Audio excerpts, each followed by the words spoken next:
She was a CEO worth millions. He was a single father who fixed computers for a living. When someone at one of Seattle's most exclusive events asked them the one question nobody dared to say out loud, the entire room went silent. What happened next didn't just shock every person at that table. It changed two lives that were never supposed to collide. If you want to hear how this story began, stay with me until the very end. Hit that like button and drop your city in the comments so I can see just how far this story travels. The call came in at 7:43 on a Tuesday morning, and Ryan Bennett almost didn't answer it.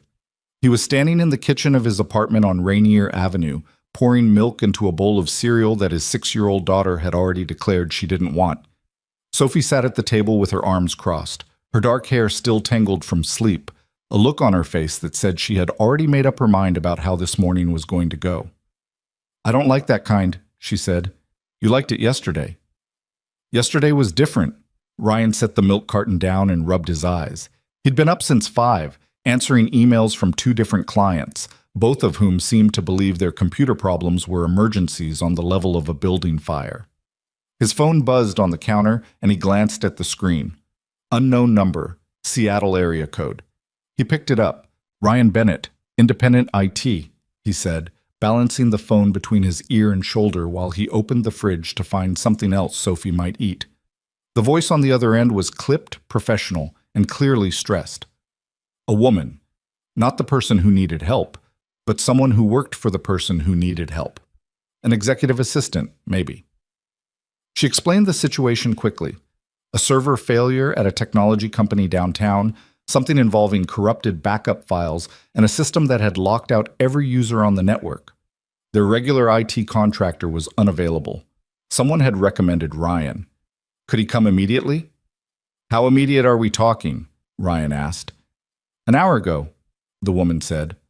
He looked at Sophie, who was now drawing something on the back of a grocery receipt with a crayon she'd found under the table. He looked at the clock. School drop-off was at 8:15. The job was downtown, which meant at least 30 minutes in traffic if he was lucky, and luck had not been a regular visitor in Ryan Bennett's life for some time now.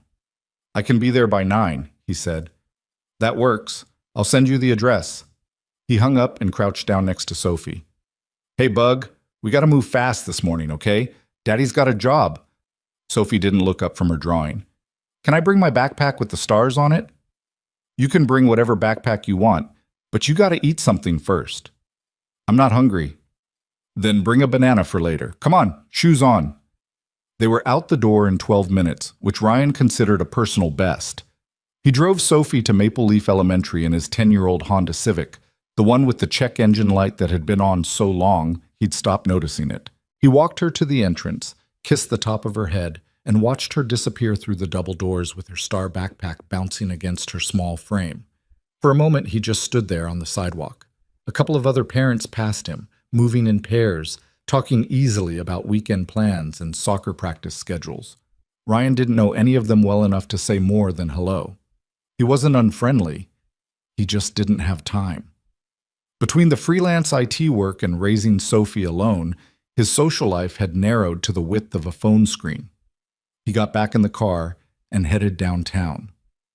The address the assistant had texted him led to a glass and steel building on 2nd Avenue, the kind of place that had a lobby with a waterfall feature and a security desk staffed by people who looked like they could bench press a filing cabinet. Ryan showed his ID, signed a visitor log, and was escorted to the 14th floor by a woman in a blazer who walked like every second cost money. He was led through an open-plan office that buzzed with tension. People were standing at their desks, talking in low, urgent voices. Monitors displayed error messages. Someone had written, "Do not reboot," on a sticky note and taped it to a server rack in the corner. The air smelled like burnt coffee and stress. The assistant who'd called him, her name was Dana, he learned, met him at the door of a glass-walled office at the far end of the floor. "She's in there," Dana said, nodding toward the office. "Olivia Hart. She's the CEO. She'll want to talk to you before you start." Ryan blinked. "The CEO wants to talk to the IT guy?" Dana gave him a look that suggested this was not a question worth asking. "She wants to understand the problem. She's like that." Ryan adjusted the strap of his tool bag on his shoulder and walked in. Olivia Hart was standing behind her desk, not sitting. She had her phone pressed to her ear and was speaking in a tone that was controlled but carried an edge, the kind of voice that didn't raise itself because it didn't need to. She was younger than he'd expected, early 30s maybe, with sharp features and dark eyes that moved quickly. She wore a fitted charcoal blazer over a white blouse, and her hair was pulled back in a way that looked effortless, but probably wasn't. She held up one finger to Ryan, "Give me a second," and finished her call. "No, I understand the concern, but we're not making that announcement until the system is back online. I don't care what the timeline was. The timeline just changed." She paused. "Because I said so, Martin. That's why." She hung up and dropped the phone onto her desk like it had offended her. Then she looked at Ryan. "You're the IT person," she said. Not a question. "Ryan Bennett." "Yeah." "Olivia Hart." She didn't extend her hand. Not out of rudeness, he realized, but because she'd already moved on mentally. She stepped around her desk and gestured toward the server room. "The whole network crashed at 6 this morning. Our backup system didn't kick in the way it was supposed to. 14 departments are locked out. We have a product demo scheduled for Thursday, and the contractor we usually work with is apparently on vacation in Portugal." "Portugal's nice," Ryan said, and immediately wished he hadn't. But something flickered across Olivia's face. Not quite a smile, but close. "I'm sure it is. Can you fix this?" "I need to look at it first, but probably, yeah." "Probably?" "I don't make promises before I've seen the problem, but I'm good at what I do." She studied him for a moment. There was something measuring in her gaze, but it wasn't cold. It was the look of someone who'd learned to evaluate people quickly because she'd been burned by the ones she'd trusted too slowly. "Okay," she said. "Dana will show you the server room. Whatever you need, ask for it."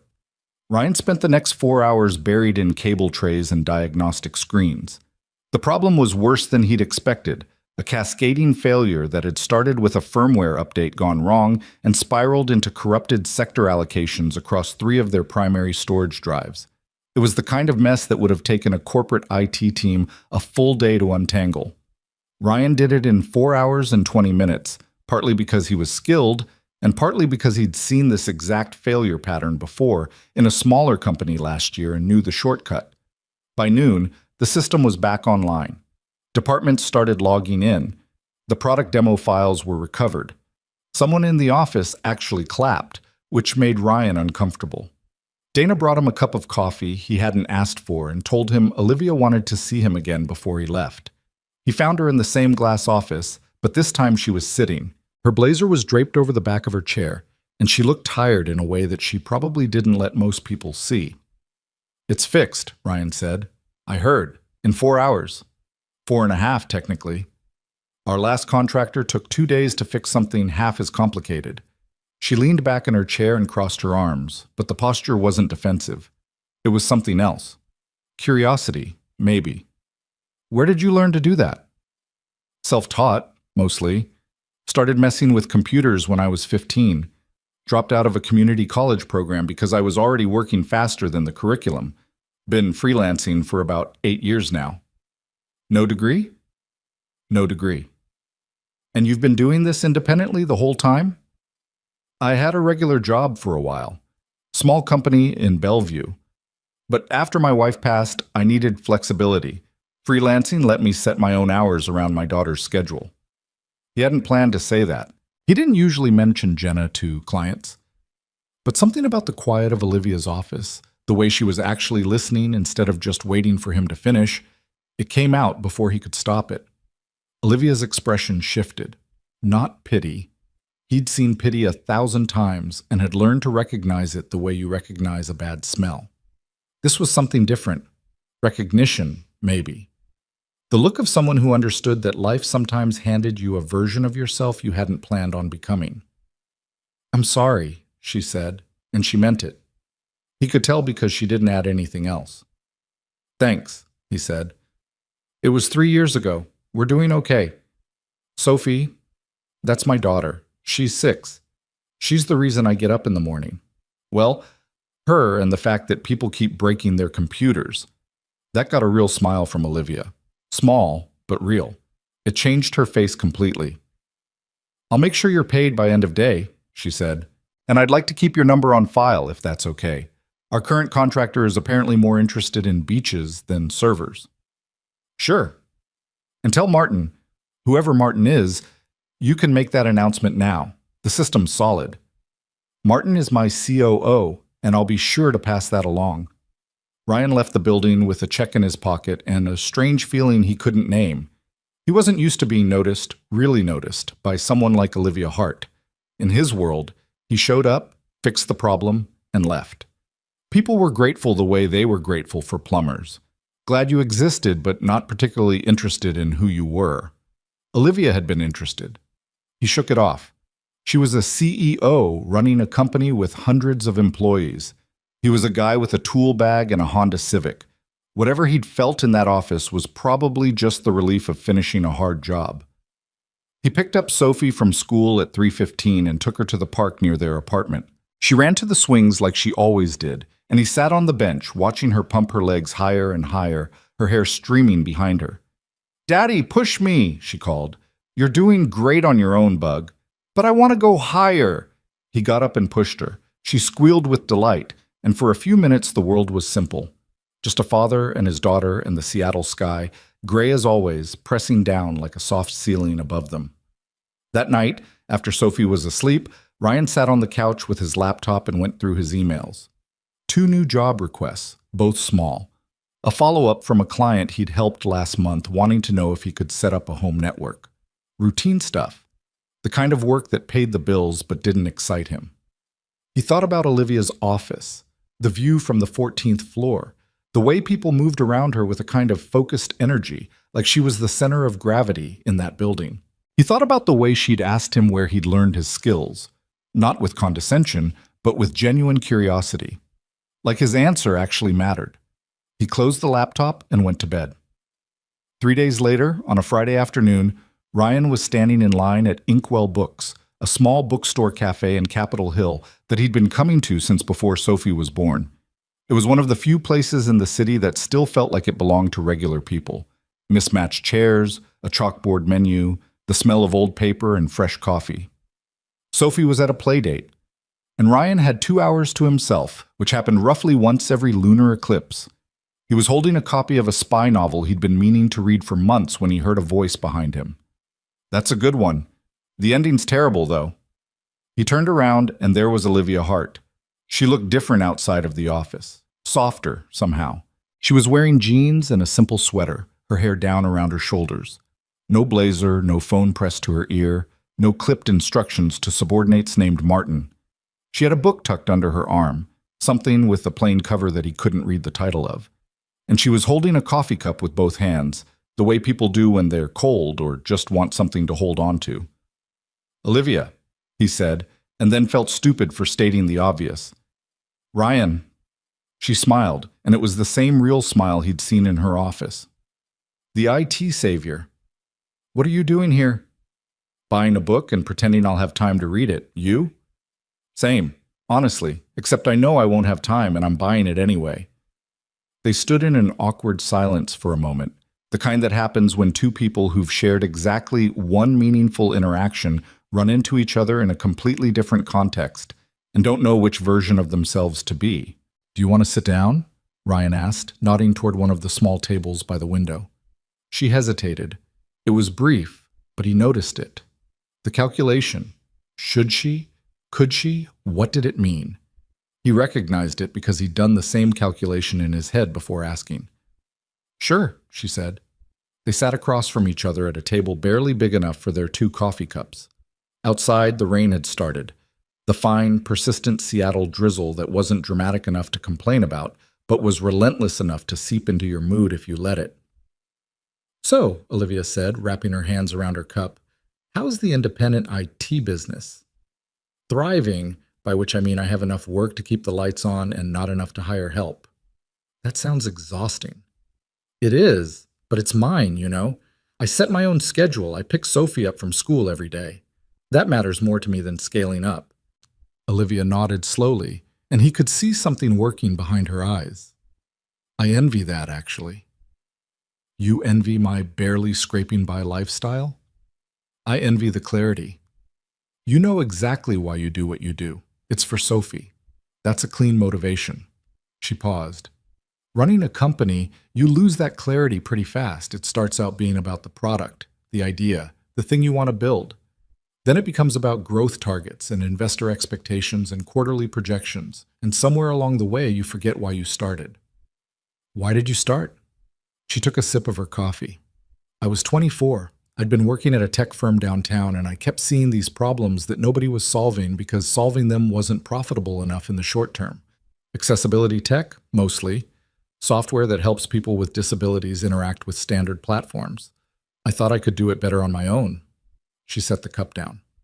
Turns out, I could. But better at scale looks different than better in a garage. You started in a garage? My parents' garage in Tacoma. Very cliche, I know. Steve Jobs started in a garage. Yeah, well, Steve Jobs didn't have to explain to his mother why there were server racks next to the lawnmower. Ryan laughed. A real laugh. The kind that came from somewhere in his chest and surprised him. He couldn't remember the last time he'd laughed like that with someone who wasn't Sophie. Olivia seemed surprised by it too. She looked at him differently for a moment, like she was seeing something she hadn't expected. Can I ask you something? She said. Sure. When you were in my office, when you mentioned your wife, you said it so matter-of-factly, like it was just another thing that happened. Does it still hurt, or have you gotten used to it? The question should have felt intrusive. From anyone else, it probably would have. But Olivia asked it the way she asked everything, directly, without pretense, like she genuinely wanted to understand. Ryan turned his coffee cup in his hands. Both, he said. It hurts, and I'm used to it. Those two things can exist at the same time. People don't tell you that. They act like grief is a road with a destination, like eventually you arrive at healed and you park the car and get out. But it's not like that. It's more like the road just becomes part of where you live. The pain's still there, but you've built a house around it. Olivia was quiet for a long time. Long enough that Ryan started to wonder if he'd said too much. That might be the most honest thing anyone said to me in a year, she said finally. People aren't honest with you? People are careful with me. There's a difference. When you're the person signing the checks, everyone calibrates what they say. They tell you what they think you want to hear, or what they think will keep you calm, or what they think will make them look good. Nobody just talks to me. I'm talking to you. Yeah, she said softly. You are. They sat there for another 40 minutes, and the conversation drifted into easier territory. Books they'd read, places they'd been, the particular frustrations of Seattle traffic. Olivia told him about a board meeting where she'd accidentally referred to a major investor by his competitor's name. Ryan told her about the time Sophie had called his most important client, the computer doctor man, to his face. When they finally stood up to leave, the rain had stopped, and the late afternoon light was slanting through the bookstore windows in a way that made everything look warmer than it was. This was nice, Olivia said, and the way she said it, a little surprised, like she'd forgotten what nice felt like, stuck with Ryan long after they'd said goodbye. He drove home thinking about her, not in a romantic way exactly, more in the way you think about someone who showed you a window you didn't know was there. For 3 years, his world had been Sophie and work, in the apartment on Rainier Avenue. He'd gotten comfortable in the smallness of it. Not happy exactly, but comfortable. The kind of comfortable that comes from not expecting anything, which is different from peace. Olivia had cracked that open, just slightly, just enough to let in a draft. Over the next 2 weeks, they texted. It started with Ryan sending her an article about a firmware vulnerability that might affect her company's systems. A professional courtesy, nothing more. She responded with a thank you and a question about whether he'd finished the spy novel. He told her the ending was, as promised, terrible. She sent a laughing emoji and recommended something else. He recommended something back. The texts got longer. The responses got faster. Topics shifted from books and tech to personal things. Sophie's latest obsession with drawing animals. Olivia's frustration with a board member who kept pushing her toward decisions she didn't believe in. The particular loneliness of eating dinner alone in a house that was too big for one person. One Thursday, Olivia texted him. Sophie likes animals, right? There's a wildlife exhibit at the Pacific Science Center this Saturday. Would she want to go? Ryan stared at the text for a long time. He knew what it meant. He also knew what it didn't mean, and he was careful not to confuse the two. Olivia might just be being friendly. She might be reaching out the way people do when they're lonely and have found someone who doesn't make them feel like they have to perform. Or it might be something else. He showed the text to Sophie, who reacted as if she'd been offered a trip to the moon. "Can we go, Daddy? Please? Please, please, please?" "Let me think about it." "You always say that when you mean yes." She wasn't wrong. He texted Olivia back. "Sophie says yes, and I say yes, too." Saturday arrived with rare Seattle sunshine, the kind that made the whole city look different, like someone had turned up the contrast on a photograph. Ryan dressed Sophie in her favorite overalls and the sneakers with the light-up soles, and they drove to the Pacific Science Center, where Olivia was already waiting by the entrance. She looked nervous. Ryan noticed it immediately.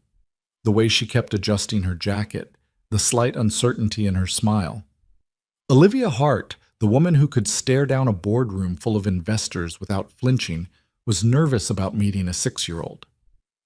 "Hi," she said to Ryan, and then crouched down to Sophie's level. "And you must be Sophie. Your dad tells me you like animals." Sophie studied Olivia with the intense, unfiltered scrutiny that only children are capable of. "Do you like animals?" she asked. "I do. My favorite is the octopus." Sophie's eyes widened. "Octopuses have 3 hearts." "They do. Do you know why?" "No? Why? Honestly, I don't know either, but I think it's because they need extra love to keep all those arms working." Sophie giggled. It was a sound Ryan hadn't heard directed at a stranger in a long time. His daughter was friendly enough, but she was also cautious, the way kids become when they've learned early that the people in their life don't always stay. But with Olivia, the caution melted fast. By the time they reached the marine exhibit, Sophie was holding Olivia's hand and explaining every fact she knew about sea turtles, which was an impressive number for someone who hadn't yet learned to tie her own shoes. Ryan walked a half step behind them, watching. There was a tightness in his chest that he recognized but hadn't felt in years. It was the feeling of wanting something and being afraid of wanting it at the same time. They spent 3 hours at the Science Center. Sophie pressed her face against every piece of glass, asked questions that none of the adults could fully answer, and insisted on going through the dinosaur exhibit twice because she'd missed the Triceratops the first time. At one point, while Sophie was distracted by an interactive volcano display, Olivia turned to Ryan. "She's incredible," she said. "She has her moments. You should see her when she doesn't want to eat her cereal." "Selective eater?" "Selective everything. She's 6 going on 45. Olivia laughed. "I was like that. My parents used to say I came out of the womb with a business plan." "I believe that." They stood side by side, watching Sophie slam her palm against a button that made a model volcano light up orange. The silence between them wasn't awkward. It was the kind of silence that only happens when 2 people are comfortable enough not to fill it. "Ryan," Olivia said quietly, "I want to be honest with you about something." He looked at her. The nervousness was back, but different now, deeper. "I don't do this," she said. "Whatever this is. I don't meet people at bookstores and text them about books and spend Saturdays at science centers. My life doesn't have room for it. My schedule is planned in 15-minute increments by a woman named Dana who would have a breakdown if she knew I was here instead of reviewing quarterly reports. So why are you here?" She looked at Sophie, then back at him. "Because, for the first time in a very long time, I wanted to be somewhere more than I wanted to be productive. And that scares me." Ryan nodded slowly. "It scares me too." "Then why did you say yes?" "Because Sophie said please 3 times, and I can't say no to that." Olivia gave him a look. "And because I wanted to see you," he added, quieter. She didn't say anything to that. She just turned back to watch Sophie, but he could see the corner of her mouth lift slightly, and he could see her shoulders relax in a way they hadn't been relaxed all morning. After the Science Center, they went to a diner a few blocks away. The kind of place with red vinyl booths and a menu laminated enough to survive a flood. Sophie ordered pancakes, despite it being 2 in the afternoon, and sat on her knees on the booth seat so she could see over the table. "Olivia," Sophie said, with the directness of someone who hadn't yet learned social filters, "do you have a family?" Olivia paused with her coffee cup halfway to her mouth. I have my parents. They live in Tacoma, and a brother in Portland. But I don't have my own family. No, just me. Don't you get lonely? Ryan opened his mouth to redirect, but Olivia shook her head slightly. It's okay. Sometimes, Olivia said, but I keep pretty busy. Daddy gets lonely too, Sophie said matter-of-factly. He doesn't say so, but I can tell because he watches old movies by himself after I go to bed. Ryan felt his face get hot. Sophie, it's true. I heard you watching that movie with the boat last week. Thank you for that report, Bug. Olivia was trying very hard not to laugh. She caught Ryan's eye and mouthed the words, the boat, with raised eyebrows. Titanic, he admitted. I was watching Titanic. At midnight? It was 11, and I fell asleep before the end. That's honestly the saddest thing I've ever heard, Olivia said. And then she did laugh, and Ryan laughed too. And Sophie looked between them with the satisfied expression of someone who had successfully created chaos and was proud of it. The afternoon stretched longer than any of them had planned. They talked about everything and nothing. Sophie's school, Olivia's company, the coffee shop on Pike Street that Ryan swore had the best espresso in the city, the fact that Olivia had never seen the Fremont Troll up close despite living in Seattle for 8 years. That's criminal, Ryan said. Sophie and I will take you. It's a requirement. A requirement. For living in this city, yes. There's a whole list. The Troll. Pike Place Market at 6 in the morning when the fish guys are setting up. The view from Cary Park at sunset. I've been to Pike Place. At 6 in the morning? I've been to Pike Place at a reasonable hour. Then you haven't really been. Olivia looked at him, and there was something in her eyes that he was starting to recognize. It was the same thing he felt. The strange, frightening pull of someone who made you want to be more than the version of yourself you'd settled for. When they finally said goodbye outside the diner, Sophie hugged Olivia without being asked to. It was sudden and fierce, the way children hug when they haven't learned to hold back yet. Olivia froze for just a second, and then she hugged Sophie back, and Ryan watched something shift in her face, a softness that had nothing to do with business plans or quarterly reports, a need that she probably hadn't admitted to herself. Bye, Olivia, Sophie called as Ryan buckled her into the car seat. Come to our house next time. I'll show you my drawings. I'd love that, Olivia said. Ryan closed Sophie's door and turned to Olivia. They stood on the sidewalk, neither of them quite ready to leave. Thank you, he said. For today. She doesn't warm up to people easily. Neither do I, apparently. Could have fooled me. Olivia shook her head. Trust me, this is not normal for me. I have a reputation for being cold, Ryan. People at my company think I don't know how to relax. My brother once bought me a book called How to Be Human as a joke, and the worst part is I actually read it. And? It was useless, but the chapter on active listening was okay. He smiled, she smiled, and then they stood there for another 5 seconds of silence, and it was the kind of silence that says more than words do. I'll text you, he said. Please do. He drove home with Sophie already asleep in the back seat, her head tilted against the car window at an angle that couldn't possibly be comfortable. The sun was going down behind the Olympics, painting the sky in shades of orange and pink, and Ryan felt something he hadn't felt in 3 years. Hope. Not the big dramatic kind, not the kind that sweeps in like a wave and changes everything at once. The small kind. The quiet kind. The kind that shows up when you're not looking for it and sits down beside you without asking permission. He carried Sophie inside, put her to bed, and stood in the doorway of her room, watching her sleep. I think we might be in trouble, Bug, he whispered. Sophie didn't stir. Her arm was wrapped around a stuffed elephant named Gerald, and her face was perfectly peaceful. Ryan went to the kitchen and did the dishes.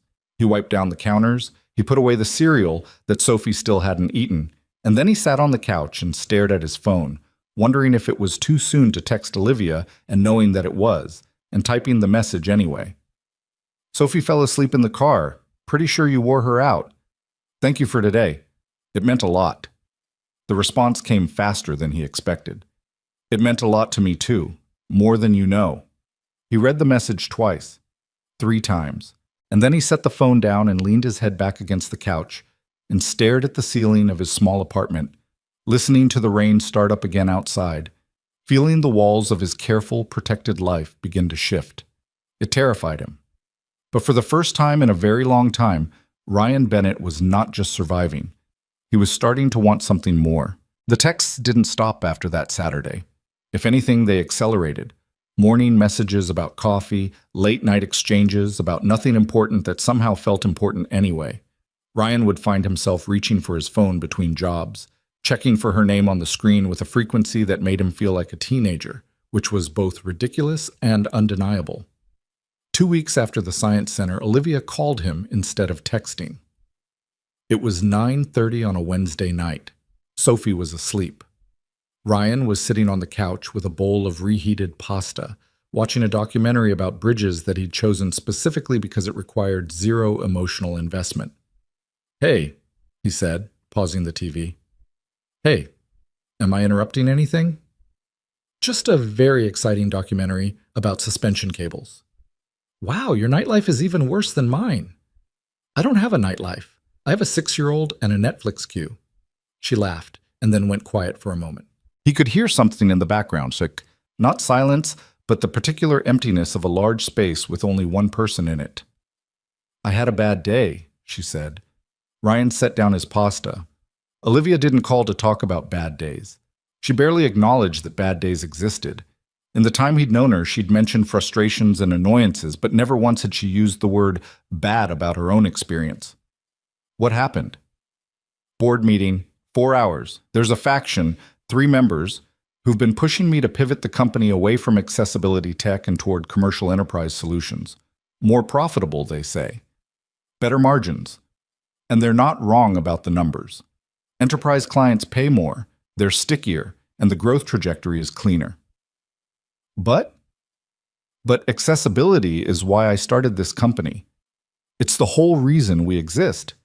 If we pivot, we become just another enterprise software company. There are hundreds of those. There's nothing special about being one more." "What did you tell them?" "I told them I'd consider it, which is what you say when you don't want to fight, but you're not ready to surrender." "Sounds like you know what you want to do."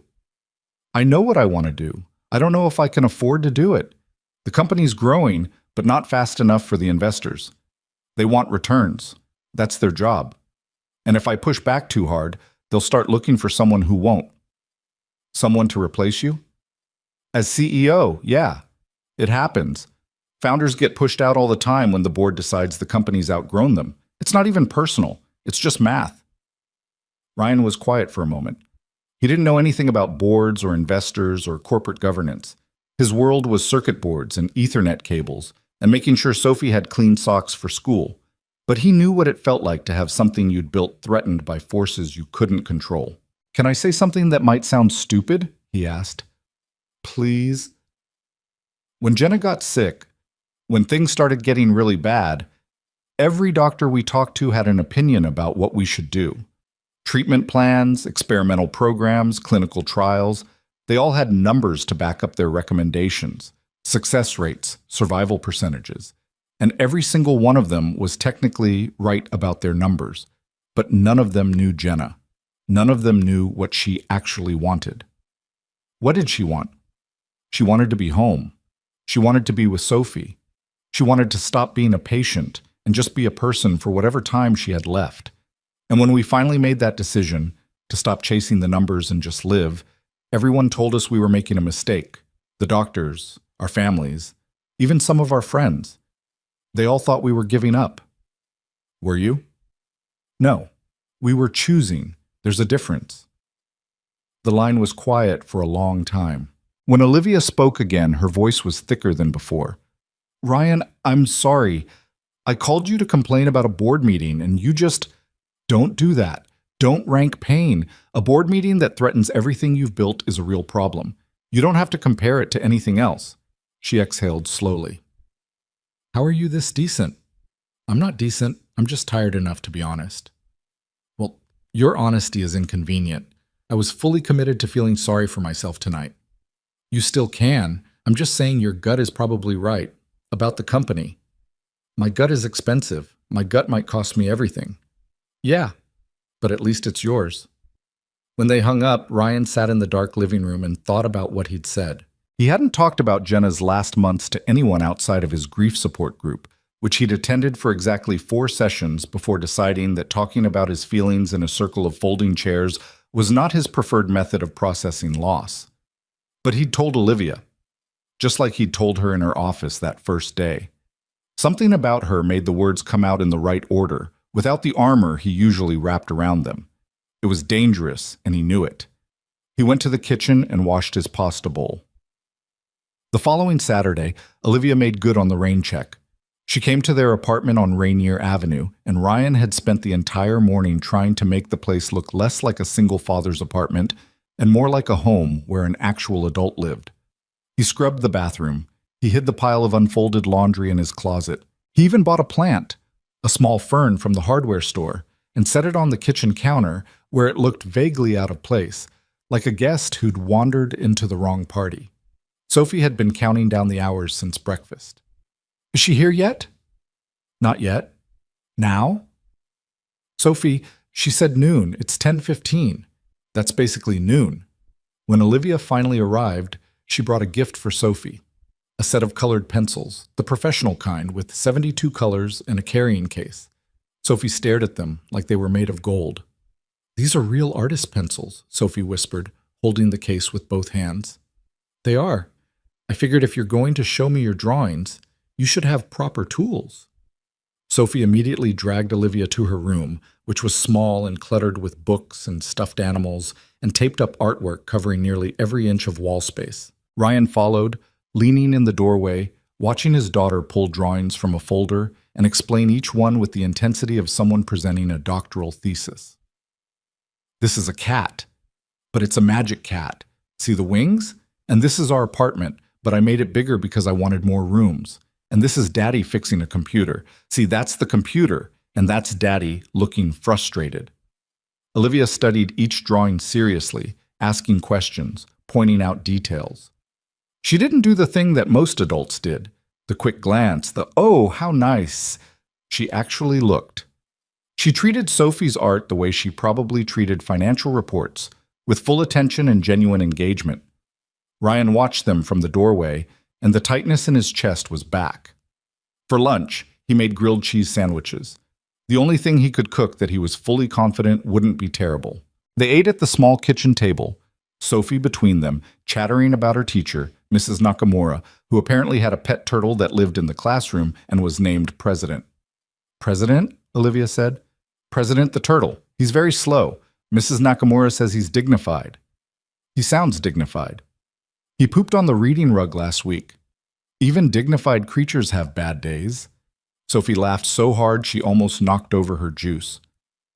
After lunch, Sophie retreated to her room to christen the new colored pencils, and Ryan and Olivia sat on the couch with coffee. The apartment was quiet except for the occasional sound of Sophie humming to herself, a tuneless, wandering melody that Ryan had heard 1,000 times and never got tired of. Your apartment is nice, Olivia said, looking around. You don't have to lie. I'm not lying. It's small, but it feels like people actually live here. My place is 4 times this size and feels like a hotel lobby. Sounds like a nice hotel lobby, though. It's got great lighting and 0 personality. I hired a decorator when I moved in because I didn't have time to furnish it myself, and she gave me this very curated, very expensive space that looks incredible and feels absolutely nothing like me. What does feel like you? Olivia thought about it. Honestly, this. Mismatched mugs, drawings on the wall, a weird fern on the counter that you clearly bought this morning. Ryan looked at the fern. Was it that obvious? It still has the price tag on it. He groaned, and she laughed, and it was the easiest moment they'd shared yet. Ryan, she said, and her voice shifted into something more serious. I need to tell you something, and I want to be straightforward about it. He set his coffee down. Okay. There's an event next month, the Kessler-Whitfield wedding. Marcus Kessler is a tech investor, saw old money, big connections. His daughter is marrying the COO of a logistics company, and the wedding is going to be packed with executives, board members, the kind of people who show up in Forbes profiles. I'm invited, and I need to go because Marcus sits on 2 boards that intersect with my company's interests, and not showing up would be noticed. Sounds like a fun time. It sounds like torture, but that's not the point. She paused. I want you to come with me. Ryan stared at her. The sentence sat between them like an object on the table, visible and undeniable. Olivia, I know. You're asking me to go to a wedding full of tech billionaires. I'm asking you to go to a wedding with me. The billionaires are just a side effect. I don't own a suit. I'll buy you a suit. You're not buying me a suit. Then rent one, borrow one. Wear a nice shirt and dark jeans, I don't care. I'm not asking you to impress anyone, Ryan. I'm asking you to be there. He stood up and walked to the kitchen, not because he needed anything, but because he needed to move. He opened a cabinet, closed it, and turned back to her. Do you understand what happens when we walk into that room together? He said. People are going to look at us and do the math. Successful CEO, guy who fixes computers. They're going to have opinions. People always have opinions. About you. They're going to have opinions about you. And I don't want to be the reason your professional reputation takes a hit. Olivia stood up from the couch. That's not your decision to make. What? My reputation is my business. I've spent 6 years building it, and I'll spend the rest of my life maintaining it, and not once in that process do I need someone else's permission about who I bring to a wedding. Her voice had that edge again, the CEO edge, but underneath it was something raw. Vulnerability dressed up as strength. I'm not trying to control you, Ryan said quietly. I'm trying to protect you. I don't need protection. I need a partner at one single event for one single evening, and I want it to be you. She crossed her arms. Unless you don't want to go, in which case, just say that. Of course I want to go. Then stop looking for reasons not to. They stared at each other across his small kitchen, and the distance between them felt like both a wall and a bridge. One condition, Ryan said. What? I'm buying my own suit. Fine. And it might be from a department store. I wouldn't expect anything less. The tension broke. Not entirely. There was still something unresolved humming between them, something that neither was ready to name. But the sharp edge softened, and when Olivia sat back down on the couch, she sat a little closer to where he'd been. In the weeks that followed, the wedding became both a deadline and a catalyst. Ryan found a suit at a Nordstrom rack in Bellevue. Charcoal gray, decent fit, 30% off. He tried it on in the dressing room and stared at himself in the mirror, which was something he generally avoided. He looked like what he was, a 32-year-old man who worked with his hands and slept too little and had forgotten what it felt like to dress for something other than utility. He bought the suit anyway. Meanwhile, his relationship with Olivia continued to deepen in ways that felt both inevitable and terrifying. She started coming to the apartment on Sundays. Not every Sunday, but enough that Sophie began expecting it. They'd go to the park or the library, or just stay in while Sophie, Drew, and Ryan and Olivia talked at the kitchen table about things that mattered and things that didn't. Olivia told him about her parents, her father, a retired electrician, and her mother, a woman who had worked as a school secretary for 30 years and still called Olivia twice a week to make sure she was eating properly. She thinks running a company means I forget to eat, Olivia said. Do you? Sometimes, but that's not the point. Ryan told her about his childhood in Spokane, the small apartment he'd shared with his mother after his father left when Ryan was 9. His mother had worked 2 jobs, day shift at a laundromat, nights at a grocery store, and Ryan had essentially raised himself from middle school on. That's why you're so good at fixing things, Olivia said. You've been solving problems on your own since you were a kid. I prefer to think of it as being stubborn. Same thing sometimes. They talked about Jenna too, though less frequently. Ryan would mention her in passing, a recipe she used to make, a phrase Sophie had picked up from her, and Olivia would listen without flinching. She never tried to fill Jenna's space or pretend it didn't exist. She seemed to understand instinctively that loving someone new didn't require erasing someone old. One evening, while Sophie was at a sleepover, her first one, which Ryan had agreed to only after calling the other parent 3 times and confirming the existence of working smoke detectors, Olivia came over for dinner. He cooked spaghetti, which was the second thing in his culinary repertoire after grilled cheese, and they ate at the kitchen table with a bottle of wine that Olivia had brought. Can I ask you something personal? She said. You always do. Have you dated anyone since Jenna? Ryan twirled his fork in the pasta. Once, about a year and a half ago, a woman I met through a client. We went on 3 dates. What happened?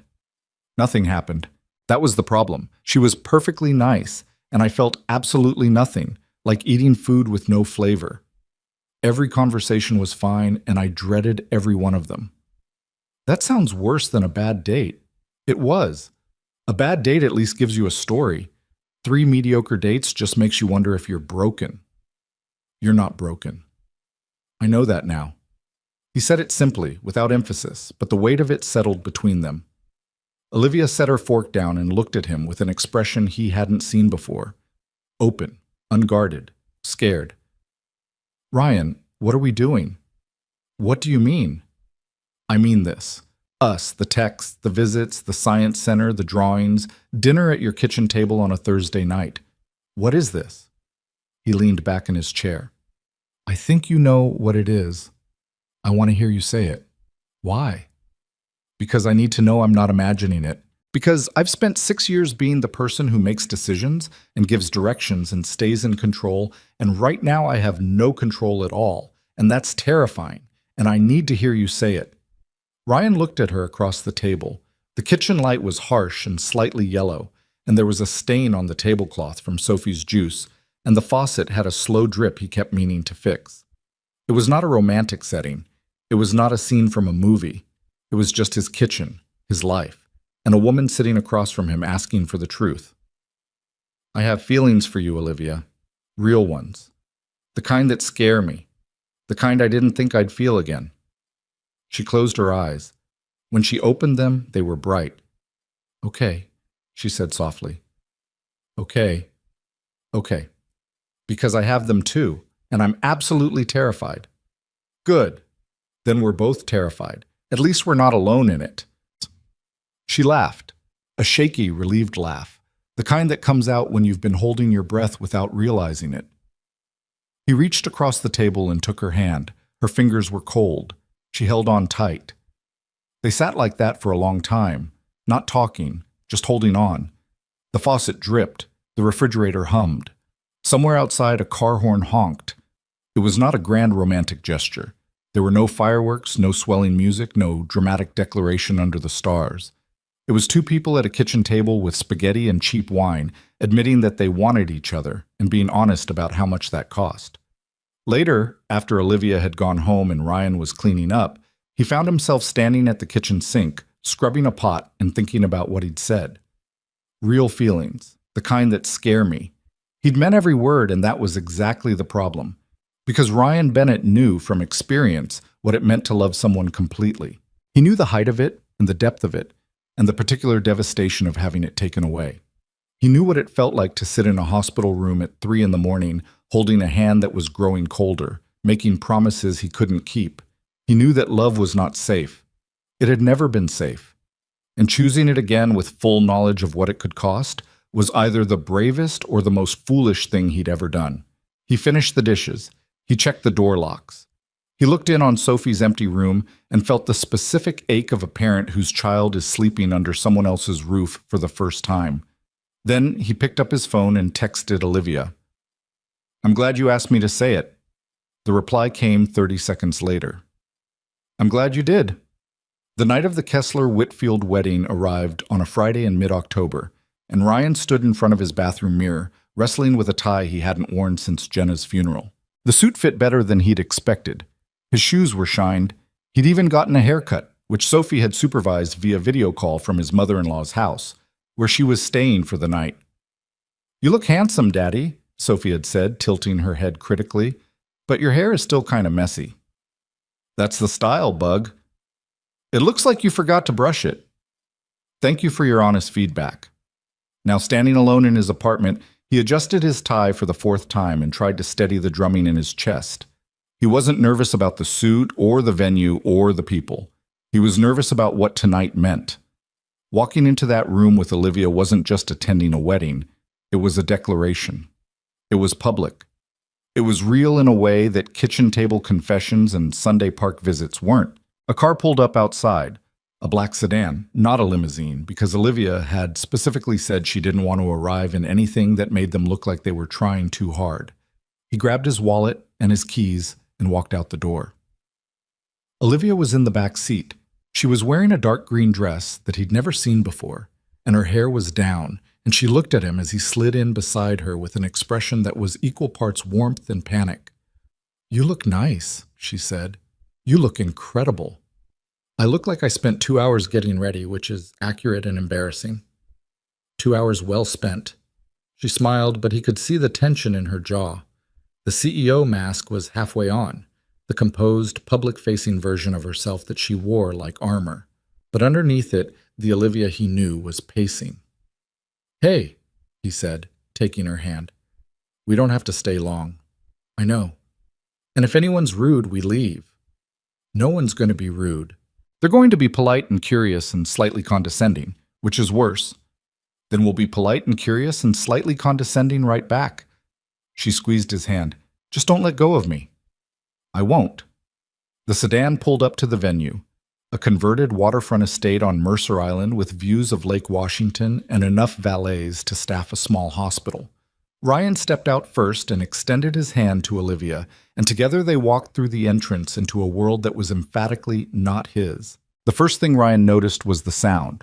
Not music, that came later, but the particular hum of wealth in conversation. It was different from regular talking. Quieter, more deliberate, every sentence weighted with awareness of who might be listening. The second thing he noticed was how people looked at him.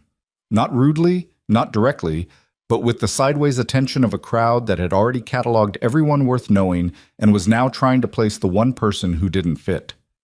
Olivia's hand tightened around his as they crossed the threshold into the main reception hall. The space was enormous. Exposed timber beams, floor-to-ceiling windows overlooking the lake, long tables set with flowers and crystal that caught the candlelight and scattered it across the ceiling like stars trapped indoors. A string quartet played something classical in the corner, and waiters moved between clusters of guests carrying trays of champagne in glasses so thin they looked like they might shatter from the music alone. "Okay," Ryan murmured. "This is fancier than I expected." "What were you expecting?" "I don't know. Folding chairs, a DJ, one of those chocolate fountains." "There might be a chocolate fountain.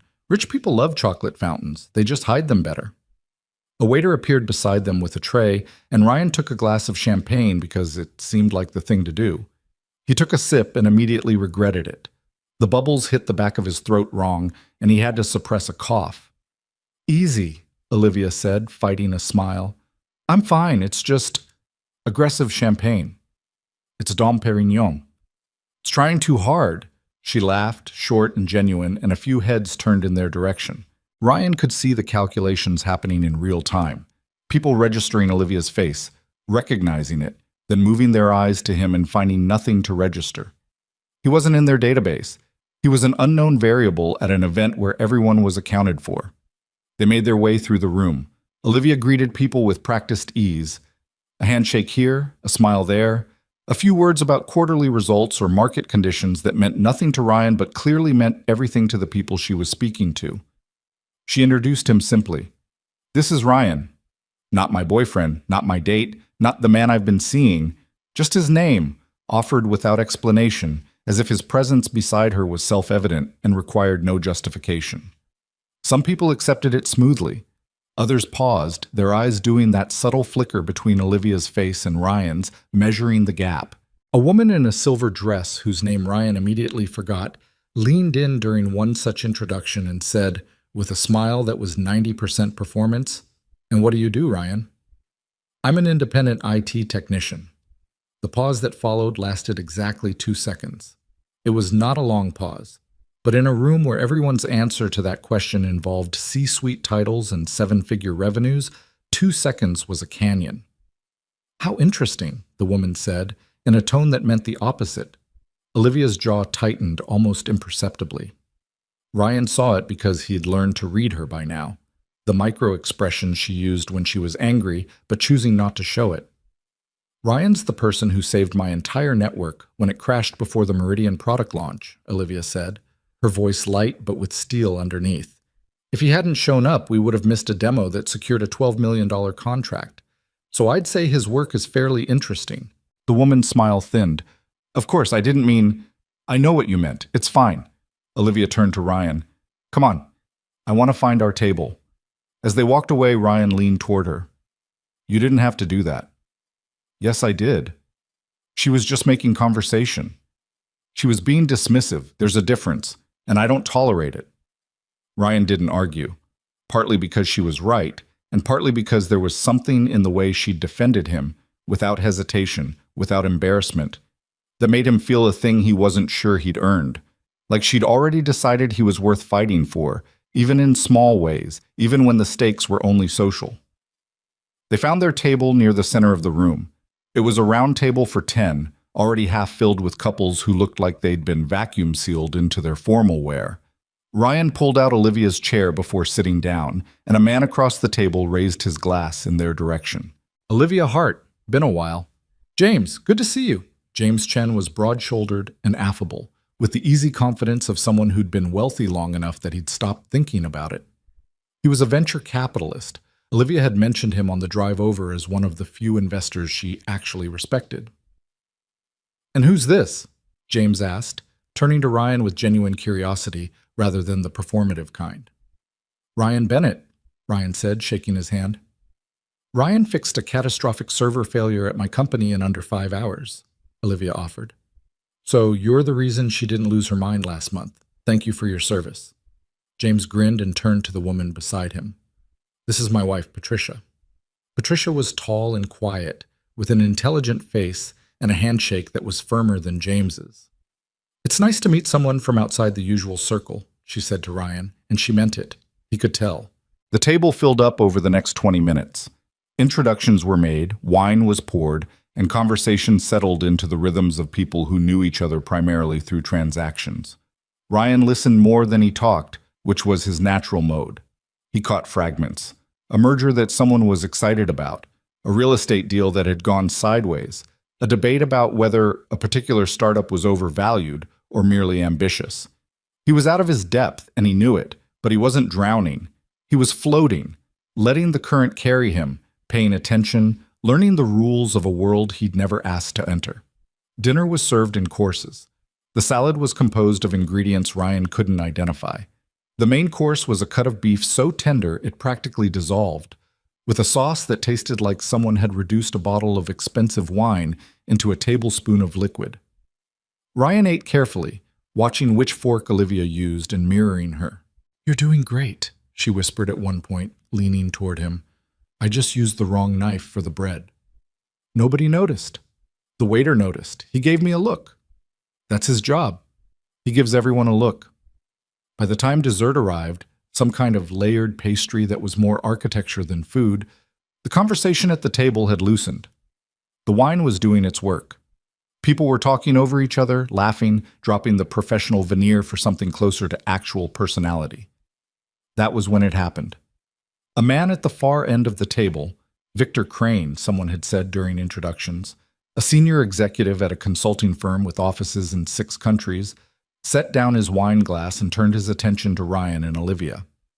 He'd been watching them all evening, Ryan realized. Not with hostility, exactly, but with the focused interest of someone who liked to understand things and had decided that Ryan and Olivia were a thing that needed understanding. I have to say, Victor began, loud enough for the table to hear, you two are the most unexpected couple here tonight. The table quieted slightly.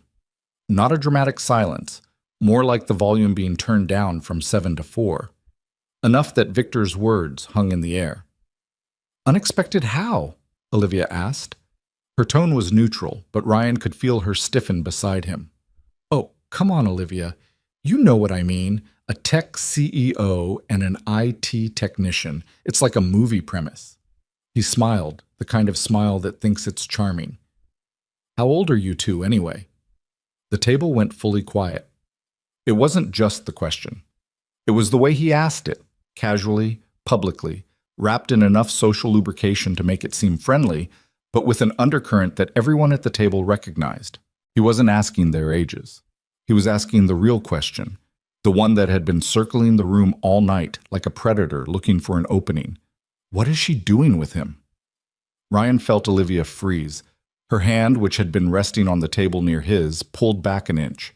He glanced at her and saw something he hadn't seen before. Not anger, not defensiveness, but a flash of raw vulnerability.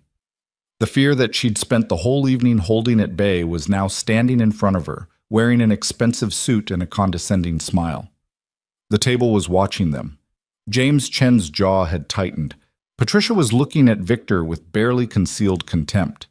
The other guests had the careful blankness of people who didn't want to take sides but were very interested in the outcome. Ryan felt the moment stretch. He could let it pass. He could laugh it off, deflect with a joke, give Victor the non-answer that would let everyone pretend the question hadn't been what it was. That was the safe move, the easy move. He didn't take it. "I'm 32, Ryan said. His voice was calm, steady, not loud, but clear enough that every person at the table heard him. "Olivia's 30, and since you seem to be asking something that goes beyond arithmetic, I'll answer that too."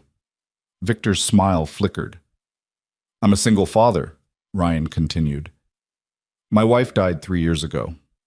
Since then, I've been raising my daughter alone, working freelance IT jobs to keep the lights on, and trying to figure out how to be both a mother and a father to a 6-year-old who still asks me why her mom isn't coming home." He paused.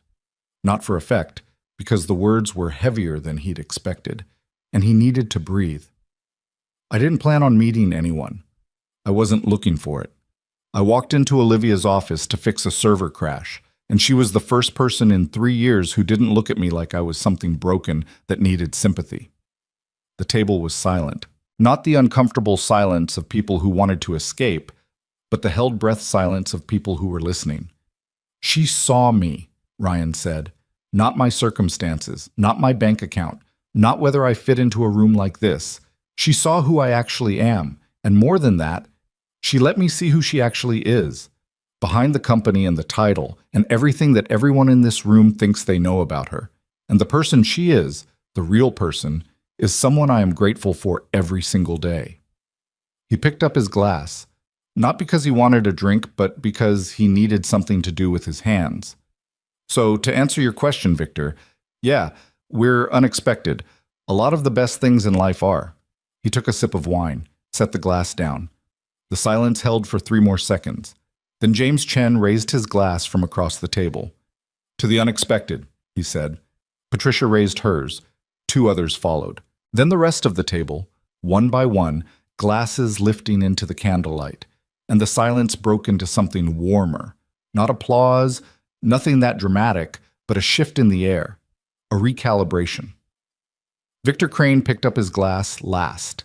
He gave a small nod, not an apology exactly, but an acknowledgement that he'd underestimated the situation and knew it. Under the table, Olivia's hand found Ryan's. She held on so tight her fingers trembled. "Excuse me," she said to the table, her voice perfectly controlled. "I need some air." She stood, and Ryan stood with her. They walked out of the reception hall together, through a side door, onto a stone terrace overlooking the lake. The night air was cold and smelled like pine and water, and the music from inside was muffled to a distant pulse. Olivia walked to the railing and gripped it with both hands. She didn't turn around. "Olivia, give me a second." He gave her a second, then another. He stood a few feet behind her, watching the tension in her shoulders, the way she was breathing. Deliberate, measured, the breathing of someone trying very hard not to fall apart. When she turned around, her eyes were wet. "Why did you do that?" she asked. "What?" "Say all of that, in front of all those people." "Because it was true." "That's not a reason. You could have deflected. You could have made a joke and moved on. Nobody would have blamed you." "I would have blamed me." She shook her head. "You don't understand. Those people in there, they're going to talk about this. By Monday, every board member, every investor, every person in my professional orbit is going to know that I'm dating a freelance IT technician who stood up at the Kessler wedding and gave a speech about grief and love." "Good." "It's not good, Ryan. It's complicated. Everything worth having is complicated. Stop being reasonable. I'm trying to be scared." "You're already scared. You've been scared all night, and you came anyway. You brought me anyway." That's not weakness, Olivia. That's courage. She wiped her eyes with the back of her hand, a rough, impatient gesture, the kind of woman who didn't like crying in front of anyone. I keep waiting for the part where this gets easy. It doesn't get easy. It gets worth it. She looked at him for a long time. The moonlight off the lake caught the side of her face, and he could see every line of worry, every trace of exhaustion, every crack in the armor she'd built over 6 years of being the woman in charge. She was not a movie version of a CEO. She was a person. Tired, complicated, afraid. "When you said I saw you," she said quietly, "you meant it? Every word.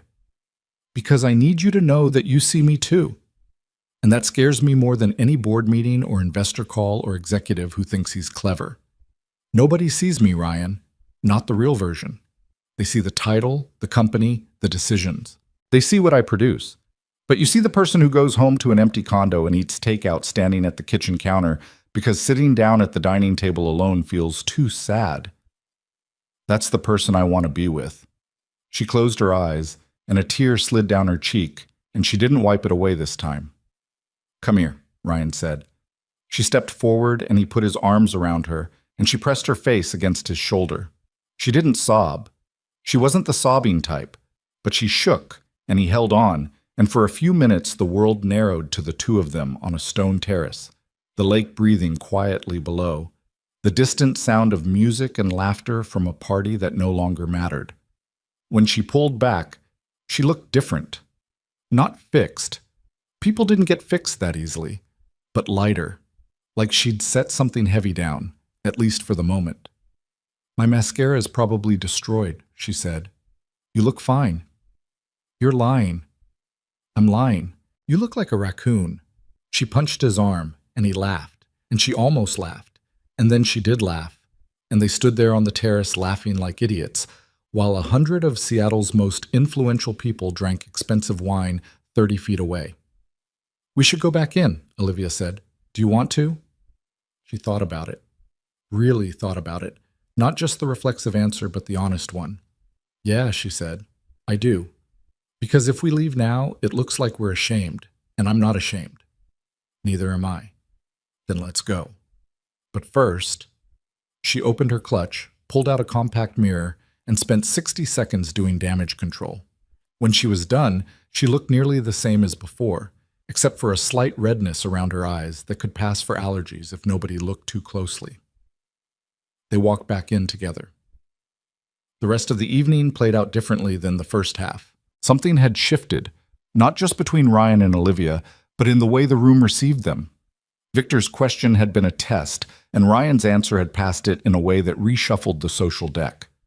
People approached them now, not with the cautious curiosity of before, but with warmth. James Chen's wife, Patricia, pulled Olivia aside and said something that made Olivia smile in a way Ryan hadn't seen before, genuine and unguarded, the smile of a woman who'd been offered solidarity instead of scrutiny. An older man named Howard, who'd made his fortune in shipping and walked with a cane he clearly didn't need, cornered Ryan at the bar and told him about his own wife, a waitress he'd married 40 years ago when his partners told him he was insane. "They said she didn't fit the profile," Howard said, swirling his scotch. "Whatever that means. As if love has a profile. She's been the best decision I ever made, better than any deal, any company, any amount of money." "Is she here tonight?" "Over there, the one in the blue dress telling that young man he has terrible posture." Ryan looked across the room and saw a small, sharp-eyed woman jabbing her finger at a hedge fund manager's chest while he nodded meekly. "I like her already," Ryan said. "Everyone does. That's the thing about marrying someone real. The right people recognize it." They danced. Ryan was a terrible dancer, stiff, off-rhythm, constantly apologizing, and Olivia was marginally better, which she attributed to 2 years of ballroom lessons her mother had forced on her in high school. "Your mother made you take ballroom lessons?" "She thought it would help me with social skills." "It did not." "Were you always this bad at socializing?" "I was worse. I once gave a presentation in college where I forgot to introduce myself. I just started talking about data architecture. 3 minutes in, the professor stopped me and asked who I was. "What did you say?" I said, I'm the person presenting data architecture. Ryan pulled her closer, their movements awkward and imperfect. Around them, other couples glided with practiced smoothness, people who'd taken lessons for their own weddings, or who simply moved through life with a polish that came from decades of privilege. Ryan and Olivia bumped into each other, stepped on each other's feet, and kept going. We're really bad at this, Olivia said. We are. People are watching. Let them. At 11 o'clock, they left. The valet brought the sedan around, and they slid into the back seat with the particular exhaustion of people who'd survived something they'd been dreading. Olivia leaned her head against his shoulder, not dramatically, just tilted sideways, resting the weight of the evening against him. Thank you, she said. For what? For not letting Victor win. He wasn't going to win. The question was just whether I was going to be polite about it or not. You were polite. Barely. She was quiet for a moment. Ryan? Yeah? What you said at the table, about me seeing you, about you seeing me. Did you plan that? No, I just opened my mouth and it came out. That's either very brave or very reckless. It's probably both. She reached down and intertwined her fingers with his, her grip firm and certain. The sedan moved through the dark streets of Mercer Island, past houses with lights glowing behind expensive curtains, past lives that were neat and curated, and nothing like the messy, honest, terrifying thing that was taking shape between them. I want you to know something, Olivia said quietly. When Victor asked that question, I froze. Not because I was embarrassed by you, I need you to understand that. I froze because I realized that everyone in that room was about to see something I've been protecting. Not you, us. The fact that this matters to me, that you matter to me. And I've spent my whole career making sure nobody sees what matters to me, because the minute they see it, they can use it. Nobody used it tonight. Tonight, no, but the world doesn't always look like tonight. Then we'll deal with it when it doesn't. She pressed closer against his shoulder. Outside the car, the Seattle skyline rose against the dark sky, all glass and light, and the lake reflected everything back in broken fragments. Take me home? She asked. Which home? Yours. He looked at her. Sophie's at her grandmother's until tomorrow afternoon. I know. Olivia, I'm not asking for anything complicated. I just don't want to go back to my empty condo tonight. I want to sit on your terrible couch and drink bad coffee and not be alone. Can we do that? Yeah, he said. We can do that. They rode the rest of the way in silence, Olivia's head on his shoulder, Ryan's hand in hers, the car carrying them through the city toward a small apartment on Rainier Avenue, where a fern with a price tag still on it sat on the kitchen counter, where drawings covered the walls, where the life he'd built out of grief and stubbornness and love waited for them both. They didn't talk much that night at the apartment. They didn't need to. Olivia sat on the couch with her shoes off and her feet tucked under her, holding a mug of coffee that Ryan had made too strong, and she didn't complain about it. Ryan sat beside her, close enough that their shoulders touched, and they watched the rain streak down the living room window in silence. At some point, Olivia fell asleep leaning against him, and he sat perfectly still for 40 minutes because he didn't want to wake her, and because the weight of her against his side felt like something he'd been missing without knowing it. He carried her, not dramatically, not like a movie. He just helped her stumble, half asleep, to his bed, where she curled up on top of the covers fully dressed and was unconscious again in 30 seconds. He slept on the couch, with a blanket that was too short and a pillow that smelled like Sophie's shampoo, and he woke up at 6:15 with a crick in his neck and the strange, disorienting awareness that someone else was breathing in his apartment. When Olivia emerged from the bedroom an hour later, she was wearing yesterday's clothes and yesterday's smudged mascara and an expression that was equal parts sheepish and defiant. I stole your toothbrush, she said. Which one? The blue one. That's Sophie's. Oh, she paused. I'll buy her a new one. She'll be thrilled. She's been asking for the kind with the sparkly handle. Olivia sat down at the kitchen table and accepted the coffee he'd already made, and they ate toast because that was all he had. And the morning felt ordinary in a way that surprised them both. Not electric, not loaded with significance. Just two people at a table, eating toast, not performing. I should go, Olivia said eventually. "I have a call at 10, and I look like I slept in my clothes." "You did sleep in your clothes." "I know that. I don't need the board to know that." He walked her to the door. She turned around, and for a moment they stood there in the narrow hallway of his apartment, the light coming through the kitchen window behind them, and neither of them reached for a dramatic gesture. She kissed him. Brief, warm, real. And then she left. Ryan stood in the hallway and listened to her footsteps on the stairs. Then he went back to the kitchen, sat down, and finished his toast. The weeks after the wedding were when reality set in. Not the reality of their feelings. Those had been real for a while now, spoken and unspoken. The reality of logistics. The reality of two lives that operated on entirely different frequencies trying to find a shared rhythm. Olivia's schedule was merciless. She was in the middle of a product launch for a new accessibility platform, something that would allow visually impaired users to navigate complex enterprise software through voice commands. It was the project she'd been fighting the board to protect, and now that she'd won that fight, she had to deliver. Her days started at 6:30 and ended at 9 or 10, and the margins between were filled with calls, meetings, investor updates, and the 1,000 small fires that burned constantly inside a growing company. Ryan's schedule was built entirely around Sophie. School drop-off at 8:15, pickup at 3, homework, dinner, bath, bedtime. The freelance work filled the gaps, squeezed into the hours when Sophie was at school or after she fell asleep. He was good at his job, and he had enough clients to keep the bills paid, but there was no flexibility to expand, no room to take on bigger projects, and no one to call when a client needed him at the same time Sophie needed him more. They tried to see each other. They managed dinners once or twice a week, usually at Ryan's apartment, because it was easier than navigating the optics of Olivia's world. Sophie adored these visits. She'd set out her colored pencils and draw portraits of Olivia with impossible hair and enormous eyes, and Olivia would study each one with the same intensity she brought to financial projections. But the cracks appeared early. The first real argument happened on a Wednesday night, 3 weeks after the wedding. Olivia had canceled dinner for the second time in a row. A board member had called an emergency meeting, something about a competitor filing a patent claim that overlapped with their new platform. She'd texted Ryan at 4:30, an hour before she was supposed to arrive. "I'm so sorry. Have to stay. Patent issue. Can't explain. Tomorrow?" Ryan had already cooked. Not spaghetti this time. He'd actually looked up a recipe online and made chicken parmesan, which had taken him 2 hours and resulted in one burnt pan, one splattered apron, and a dish that looked nothing like the picture but smelled decent. Sophie had helped set the table with the good plates, the ones that matched, which they only owned 4 of.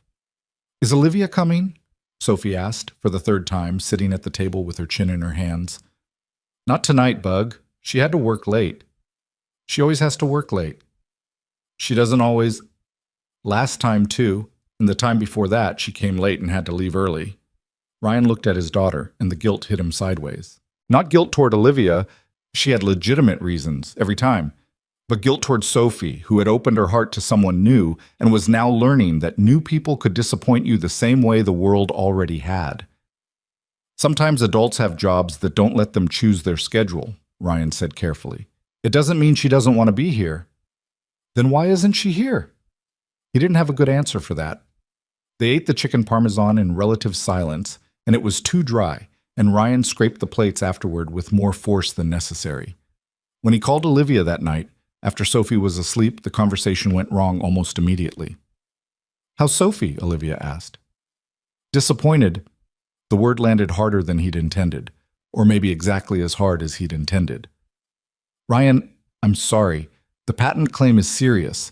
If we don't respond by Friday—" "I know it's serious. I'm not questioning that." "Then what are you questioning?" "I made dinner. Sophie set the table. She asked me 3 times if you were coming. 3 times. And I had to tell her no while the food I spent 2 hours making sat on the stove getting cold." Silence. Then, "That's not fair." "Which part?" "The part where you make me feel guilty for doing my job.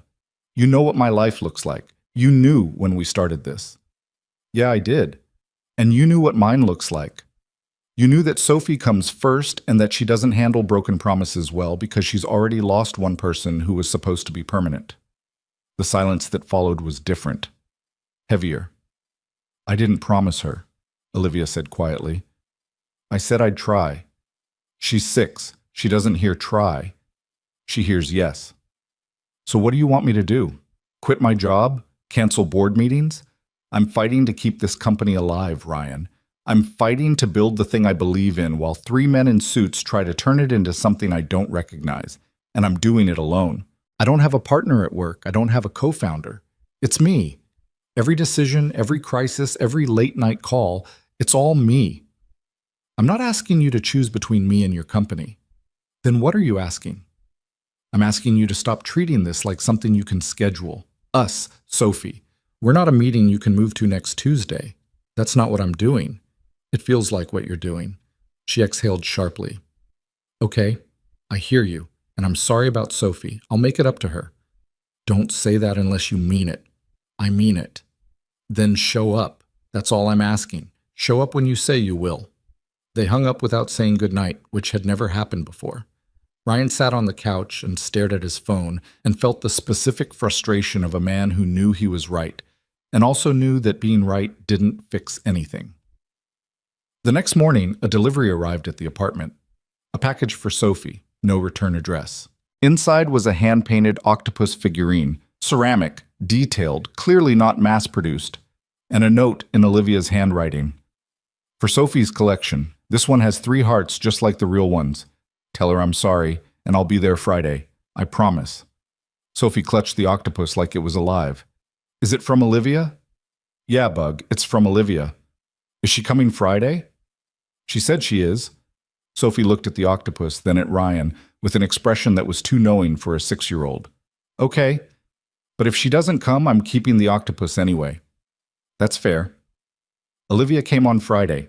She showed up at 5:30, still in her work clothes, with dark circles under her eyes and her phone buzzing in her purse. She silenced it without looking at it and sat down on the floor next to Sophie, who was coloring at the coffee table. I'm here, Olivia said. Sophie didn't look up. You're late. I know. I'm sorry. Daddy made spaghetti this time. He said chicken was too hard. Olivia glanced at Ryan, who shrugged from the kitchen doorway. Spaghetti sounds perfect, Olivia said. Sophie was quiet for another 30 seconds, carefully filling in the wings of a butterfly with 3 different shades of purple. Then, without looking up, she pushed the box of colored pencils toward Olivia. You can color with me if you want. It was forgiveness, offered in the only language Sophie knew how to speak. Olivia picked up a pencil, the teal one, and started filling in a flower at the edge of Sophie's page. They worked in silence, side by side, and Ryan watched from the doorway with his arms crossed and his chest tight. This was the hard part, not the grand moments, the speeches at weddings, the confessions over kitchen tables. Those were difficult, but they were also clear. You knew what they asked of you. The hard part was this, the daily work of showing up, the negotiation between what you wanted and what you could give, the constant recalibration of expectations between people who loved each other but lived in different worlds. Dinner was better than last time. Spaghetti was within Ryan's competence range, and Sophie talked through the entire meal about President the Turtle, who had apparently escaped his enclosure during math class and been found in the art supply closet. Mrs. Nakamura said he was looking for creative inspiration, Sophie reported. A turtle with artistic ambitions, Olivia said. I respect that. He ate a crayon. Less respectable, but still brave. After Sophie went to bed, Ryan and Olivia sat on the couch, and the unfinished argument from Wednesday sat between them like a guest who refused to leave. I've been thinking, Olivia said, turning her coffee cup in her hands, about what you said, about scheduling. I was harsh. You were honest. There's a difference. You taught me that. She set the cup down. Here's what I realized today, sitting in a meeting about patent litigation that I genuinely do not care about. I've spent 6 years building this company, and somewhere along the way, the company started building me. I eat when it lets me eat. I sleep when it lets me sleep. I see the people I care about when it gives me permission. And I've been treating that like it's normal because everyone around me treats it like it's normal. My assistant schedules my life in 15-minute blocks, and I've never questioned that until now. I'm not asking you to blow up your career. I know, but I need to ask myself a question that I've been avoiding. She looked at him directly. What is all of this for? The company, the growth, the 14-hour days? What's the end game? Because right now I'm building something that demands everything from me and gives me back a corner office and a reputation. And until I met you, I thought that was enough. I thought if I just kept working, eventually I'd get to the part where it felt worth it. Does it feel worth it? The work does. The loneliness doesn't. And I've been pretending they're not connected, but they are. She leaned back. I missed dinner, twice. And when you called me on it, my first reaction was defensiveness, not guilt. That scared me, because it means I've gotten so used to putting the company first that I've stopped noticing when I'm putting people second. Ryan was quiet for a moment. Olivia, I need you to hear something too. Okay? I was unfair the other night. Not about the content. I stand by what I said about Sophie, but the way I said it. I put the whole weight of her disappointment on you, and that's not right. She's my daughter. Her emotions are my responsibility, not yours. And the truth is, part of the reason I was angry wasn't about Sophie at all. It was about me. I was disappointed. I wanted to see you, and instead of saying that, I hid behind my kid, and that's not fair to either of you. Olivia stared at him. Did you just take accountability in the middle of an argument? Is that weird? It's profoundly weird. Nobody does that. In business, people defend their position until they're dead or promoted. You just voluntarily admitted you were wrong. I was partially wrong. I still think you cancel too much. I do cancel too much. Okay, so we agree. We agree.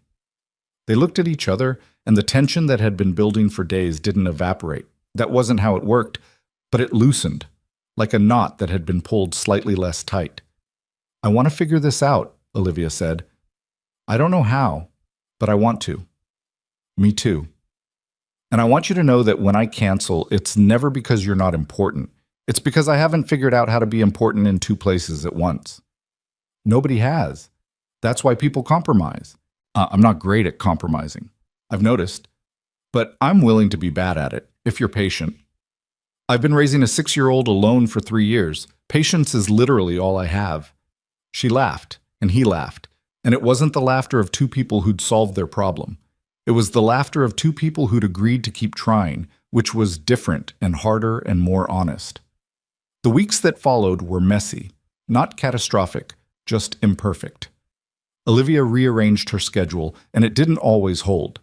She made it to dinner 3 Fridays in a row, and then missed the 4th because of a crisis with a government contract. Ryan handled it better than the first time, and Olivia called Sophie directly from her office to apologize, which Sophie accepted with the pragmatic stoicism of a child who had learned that adults were unreliable but could be forgiven if they tried hard enough. They fought about small things and big things. They fought about Ryan's reluctance to let Olivia pay for anything.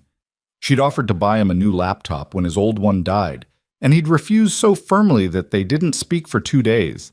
They fought about Olivia's habit of checking her phone during conversations, which she swore she was working on and which Ryan swore she wasn't.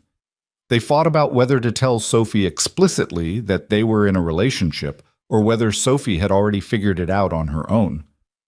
She drew a picture of us at school, Ryan said one evening, holding up a piece of construction paper. Her, me, and you. She titled it, My People. My people? Her words, I think she knows. Should we talk to her about it? I think she already talked to us, with crayons. Through it all, something was being built. Not smoothly, not easily, but with the kind of stubborn persistence that characterized both of them. Olivia learned to silence her phone during dinner. Ryan learned to accept that canceled plans weren't personal rejections. Sophie learned that Olivia was a permanent fixture, not a guest, and she stopped asking, "Is she coming?" and started asking, "When is she coming?" which was a small linguistic shift that meant everything. One evening in late November, Olivia arrived at the apartment looking drained in a way that went beyond tired. She sat down at the kitchen table and put her head in her hands. "What happened?" Ryan asked, setting down the dish towel he'd been holding. "The board. They voted today on the product direction. Accessibility platform stays. I won." "That's good news." "It is. It's great news. It's the thing I've been fighting for all year." "Then why do you look like someone ran over your dog?" She lifted her head.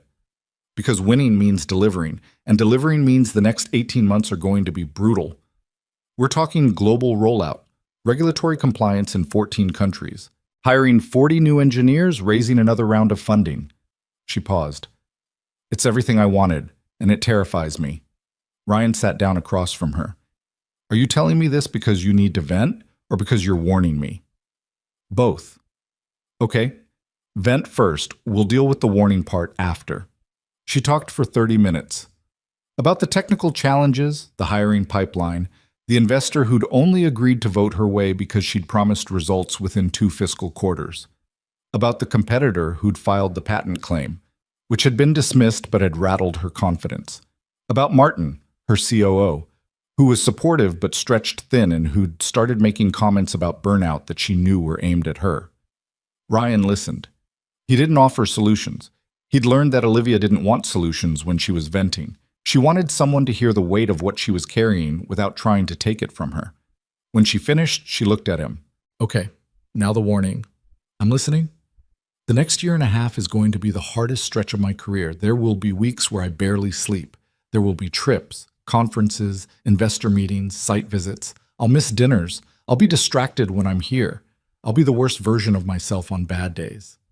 She swallowed. And I need to know if you can handle that. Not because I'm testing you, but because I care about you enough to be honest about what you're signing up for. Ryan leaned back in his chair. He looked at the kitchen around him, the drawings on the walls, the octopus figurine sitting on the windowsill next to the fern that was somehow still alive, the 2 coffee mugs drying on the rack, one his and one that had somehow become Olivia's. Evidence of a life that was being built, piece by piece, out of small moments and imperfect choices. Let me ask you something, he said. Go ahead. When Jenna was sick, there was a stretch, about 4 months, where everything went sideways. She was in and out of the hospital. Sophie was 3 and didn't understand why Mommy kept leaving. I was barely sleeping, barely eating, barely functioning. My mother-in-law came up from Portland to help, and one night she sat me down and asked me the same question you're asking me right now. She said, "Can you handle this?" And I told her the truth. What was the truth? I said, no, I can't handle this, but I'm going to do it anyway, because that's what you do when something matters. You don't wait until you're ready. You don't wait until it's easy. You just show up, even when it's ugly, even when you're tired, even when you don't know what you're doing. You show up. Olivia's eyes glistened. She pressed her lips together hard. So yeah, Ryan said, I can handle it. Not because I'm strong or patient or any of the things you think I am, but because I've already survived worse, and I'm still here, and because you're worth showing up for. She reached across the table and took his hand. Her grip was tight, almost desperate, and he held on. I don't deserve you, she whispered. That's not how this works. How does it work? We just keep choosing each other, even when it's hard, especially when it's hard. She nodded slowly. Then she let out a long breath, the kind that carries months of tension with it. And when she looked at him again, something had settled in her eyes. Not certainty. Neither of them dealt in certainties, but resolve. The quiet, stubborn determination of a woman who had decided that this imperfect, complicated, difficult thing was hers, and she was not going to let it go. Okay, she said. Okay. But for the record, I think you should let me buy you a laptop. Absolutely not. It's a business expense. You do work for my company. One time. I fixed your server one time. And you were brilliant. Consider it a loyalty bonus. You're impossible. I'm resourceful. There's a difference. From down the hall, a small voice called out, Are you guys fighting again? They both turned toward Sophie's room. The door was cracked open and a single eye was visible in the gap, along with one arm clutching Gerald the elephant. We're not fighting, Bug, Ryan called back. We're negotiating. What's negotiating? It's when 2 people disagree but nobody yells. Sophie considered this. That's weird. The door closed. Olivia covered her mouth with her hand, shoulders shaking with silent laughter. Ryan dropped his head onto the table and laughed into his arms. And for a moment, the apartment on Rainier Avenue, small, cluttered, imperfect, held exactly as much happiness as it could carry. Orchestrated final narrative arc, resolving all storylines comprehensively. Orchestrated final narrative arc, resolving all storylines comprehensively. Winter came to Seattle the way it always did. Not with a dramatic snowfall or a single defining storm, but with a slow, gray settling, the kind of cold that didn't announce itself so much as move in and refuse to leave. The days shortened, the rain turned sharper, and the apartment on Rainier Avenue got darker earlier, which meant Ryan started leaving the kitchen light on at 4 in the afternoon so Sophie wouldn't come home from school to a dim hallway. It was mid-December when Olivia's product launched. Ryan knew the launch was coming because he'd watched her prepare for it the way a person prepares for a war they've chosen. Late nights became all-nighters. Texts came at 2 and 3 in the morning, not romantic messages, just fragments of thought. If the voice module doesn't pass compliance testing, I'm going to lose my mind. And Martin says the server load projections are fine, but Martin also thought Portugal was a good idea. Ryan responded to each one, even at 2 in the morning, even when his alarm was set for 6, because he'd told her he'd show up. And this was what showing up looked like at 3 a.m. The launch happened on a Tuesday. Ryan didn't hear from Olivia until 9 that night, when she called him from her car in the parking garage below her office building. "We did it," she said. Her voice sounded like it had been dragged over gravel. "It's live. 14 countries, full regulatory clearance. The voice navigation module is working." "How does it feel?" "Like I want to sleep for a week and cry and eat an entire pizza." "I can arrange 2 of those 3. "Which 2? "The pizza and the sleeping. Crying's on you." She laughed, hoarse, exhausted, real. "Can I come over?" Sophie's already asleep, but yeah, come over. She arrived looking like a woman who had pushed herself past every limit she had and was now running on nothing but stubbornness and caffeine. Her hair was in a bun that had given up halfway through the day. Her blazer was wrinkled. She had a smear of something, possibly ink, possibly lunch, on her sleeve. Ryan opened the door and handed her a slice of pizza on a plate. "You actually ordered pizza. You said you wanted pizza." "I thought that was hypothetical." "Nothing about pizza is hypothetical." She ate 3 slices standing at the kitchen counter, too tired to sit down. Ryan leaned against the opposite counter and watched her, and he felt a mix of pride and worry that he couldn't quite untangle. She'd done something remarkable, built a product that would genuinely help people, fought for it when others tried to take it away, and delivered it against odds that would have broken most people. But the cost was written all over her, the dark circles, the weight she'd lost, the way her hands shook slightly when she set down the pizza. "Olivia." "When was the last time you slept more than 4 hours?" She thought about it. The fact that she had to think about it was its own answer. "Thursday. Maybe Wednesday. The days are blurring. That's a week. I'll sleep this weekend. You'll sleep tonight, right now." "I should go home." "No, you're staying here. Couch or bed, your pick. But you're not driving anywhere." She looked at him, and something in her resistance crumbled. Not dramatically, just a small collapse, a giving way. "Bed," she said quietly. "I'll take the couch." "You don't have to." "I know I don't have to. Go." She went, and Ryan cleaned up the pizza box and turned off the kitchen light and lay down on the couch, and this time the blanket was still too short and the pillow still smelled like Sophie's shampoo, and he didn't mind at all. In the morning, Sophie found Olivia before Ryan did. He woke to the sound of his daughter's voice, not alarmed but curious, drifting down the hallway. "Why are you in Daddy's bed?" "Because I was very tired, and your daddy let me sleep here." "Where did Daddy sleep?" "On the couch." A pause. Then, with the devastating logic of a 6-year-old, "That's silly. The couch is too small for Daddy. He's a whole grown-up." Ryan appeared in the doorway. Sophie was perched on the edge of the bed, still in her pajamas, with Gerald the elephant under one arm.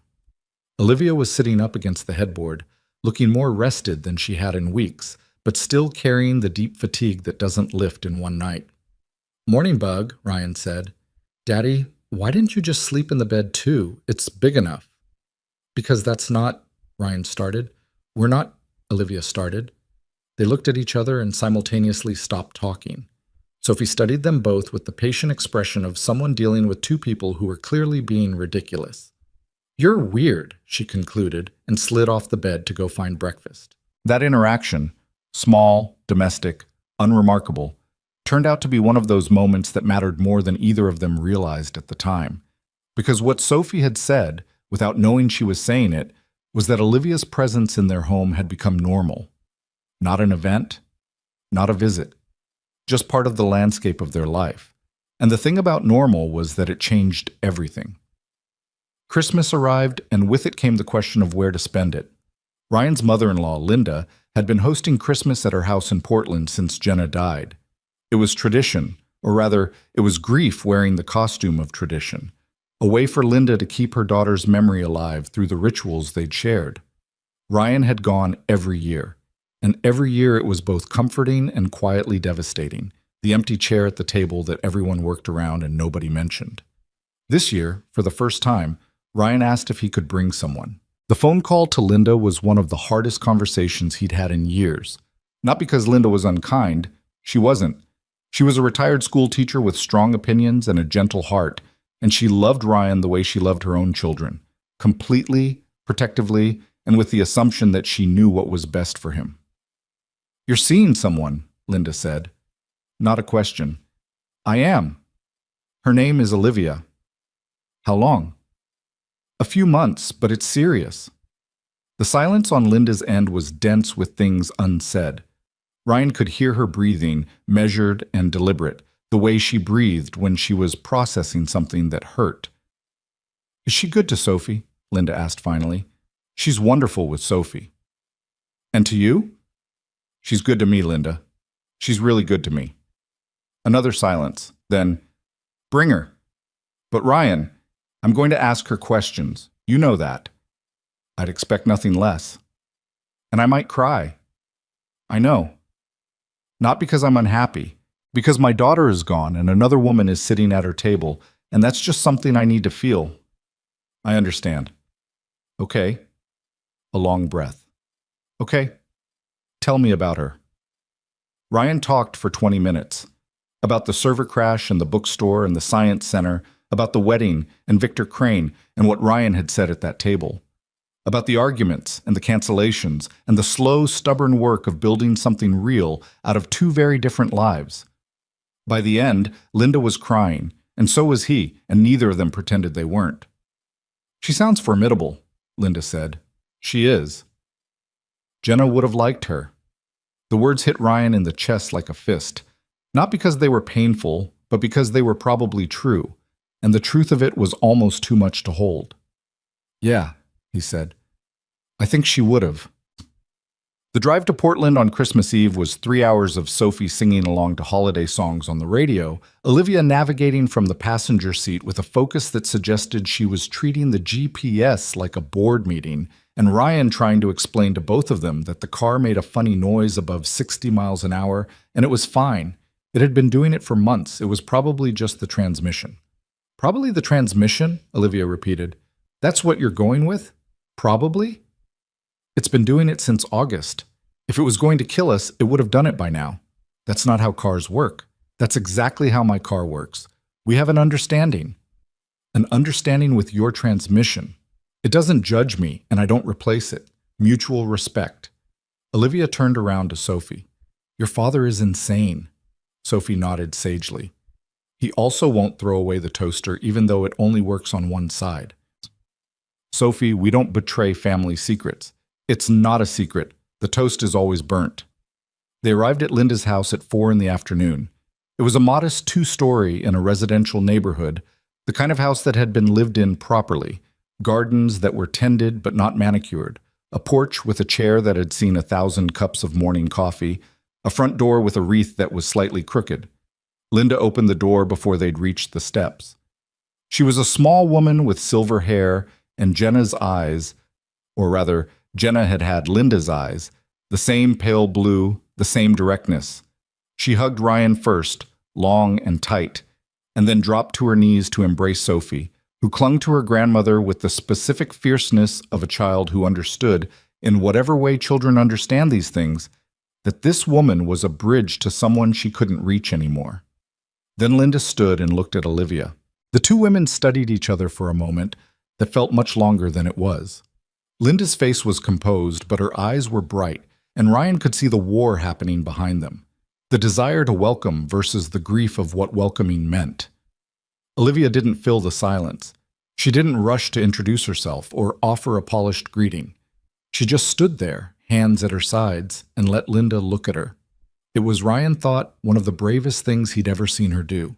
Braver than the board meetings, braver than the wedding. Because this was the one person whose opinion actually mattered, and Olivia wasn't trying to control it. She was just being present. "You must be Olivia," Linda said.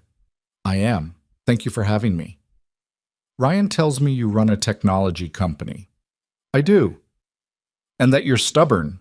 Olivia glanced at Ryan, who suddenly found the porch railing very interesting. "That's probably accurate," she said. Linda nodded slowly. Then she reached out and took Olivia's hand. Not a handshake, but a holding, the way you hold someone's hand when you're deciding whether to trust them. "Come inside. I made too much food, and Sophie needs to open her presents before she explodes." Dinner was pot roast and mashed potatoes and green beans from Linda's garden, frozen in the fall and thawed for this occasion. The table was set for 4, and there was no empty chair this year, and Ryan noticed because he always noticed, and the absence of the absence was its own kind of presence. Linda asked Olivia questions throughout the meal, just as she'd promised. Not hostile ones, measured, careful, the questions of a woman who loved her granddaughter and her son-in-law and needed to know that this new person understood the gravity of what she was entering. "How do you handle pressure?" Linda asked, passing the green beans. "Badly sometimes," Olivia said. "I work too much. I cancel plans. I forget to eat. I'm trying to get better at all of it." "Are you patient?" "Not naturally, but I'm learning." "Sophie lost her mother. You understand what that means?" "I understand that I will never replace her mother. I'm not trying to. I just want to be someone who loves Sophie and who Sophie can count on. I know I haven't earned that yet, but I'd like the chance to." Linda set down her fork. She looked at Olivia with an expression that Ryan had seen only a few times before, the expression of a woman who had suffered a loss so profound that it had rearranged her understanding of the world, and who was now deciding whether to let the world rearrange again. "My daughter was not perfect," Linda said quietly. "People talk about the dead like they were saints, but Jenna wasn't a saint. She was messy and loud, and she argued with everyone about everything, and she left dishes in the sink for days. But she loved her family with everything she had, and that's the only thing that mattered." "I know," Olivia said. "Do you love this family?" The table went still. Sophie was watching, her fork frozen halfway to her mouth, with the attentiveness of a child who understood that something important was happening even if she couldn't name it.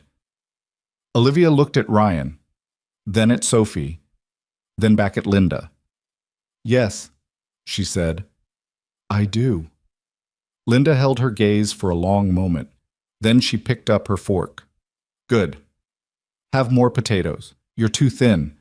Ryan exhaled. He hadn't realized he'd been holding his breath. After dinner, while Sophie was in the living room tearing into presents with the systematic destruction of a small hurricane, Ryan found Linda in the kitchen, washing dishes at the sink. He picked up a towel and started drying. They worked in silence for a while, the way they always had. Linda washed, Ryan dried, and mussing. It was a rhythm from hundreds of visits, from holidays and weekends, and the terrible stretch after Jenna's death when Ryan would drive to Portland just to sit in the house where his wife had grown up, surrounded by the evidence of who she'd been before she was his. "She's not what I expected," Linda said. "What did you expect?" "I don't know. Someone smoother, maybe. More polished. She's rougher than I thought. She's honest." "I noticed." Linda handed him a pot. "Ryan, can I say something without you getting defensive?" "You can try." "I was scared to meet her. Not because I thought she'd be bad for you, but because I was afraid she'd make me forget Jenna. Like if I liked this woman, it would mean Jenna was being replaced, that my daughter was just a chapter that ended." Ryan set down the pot. "Linda, let me finish. I sat at that table tonight, and I watched Olivia with Sophie, and I watched Sophie with Olivia, and I realized that I was wrong. Nobody's replacing anyone. Jenna is in every drawing on that apartment wall. She's in the way Sophie laughs, the way she argues, the way she crosses her arms when she doesn't want to eat her cereal. Jenna's everywhere, and Olivia isn't trying to take that space. She's building something new right next to it. Ryan leaned against the counter. His eyes were stinging, and he didn't try to hide it. "I loved your daughter," he said. "I'll love her for the rest of my life." "I know you will. That's why I trust you with this." She reached out and squeezed his arm, and they stood in the kitchen, not talking, while the sound of Sophie's laughter drifted in from the living room, mixed with Olivia's voice saying, "No, the wrapping paper goes in the bag, not on the floor." "Sophie, that's the cat. Does your grandmother have a cat?" "She doesn't have a cat," Ryan called. "Then something just ran behind the couch. That's Mrs. Callahan's cat. He comes through the window. Linda, your window's open again." "I know. He likes the pot roast." They spent the night in Portland. Sophie slept in the guest room with Linda, which was their tradition, and Ryan and Olivia took the pull-out sofa in the den, which was marginally better than Ryan's couch at home and twice as noisy.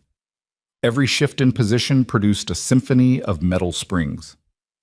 In the dark, lying side by side on a mattress that had probably been purchased during the Clinton administration, Olivia spoke quietly. "Your mother-in-law is incredible. She's terrifying." "She's incredible and terrifying. That's not a contradiction." "She likes you." "How can you tell?" "She told you to eat more potatoes. That's Linda's love language." Olivia was quiet for a moment. "Ryan?" "Yeah?" "She asked me if I loved this family, and I said yes." "I heard." "I meant it. I want you to know that I meant it. It wasn't a performance for her benefit or something I said to get through dinner. I love Sophie. I love—" She stopped. "I love being here, in this life. In your messy, chaotic, too small apartment with the broken toaster and the fern that somehow hasn't died. I love that Sophie draws pictures of me. I love that you watch Titanic alone at midnight. I love all of it." "You didn't finish that sentence." "Which one?" "The one where you stopped in the middle." Silence. The springs creaked as she shifted. "I love you," she said. "I'm saying it badly and on a terrible mattress, and I should probably wait for a better moment, but I don't care. I love you." Ryan turned toward her in the dark.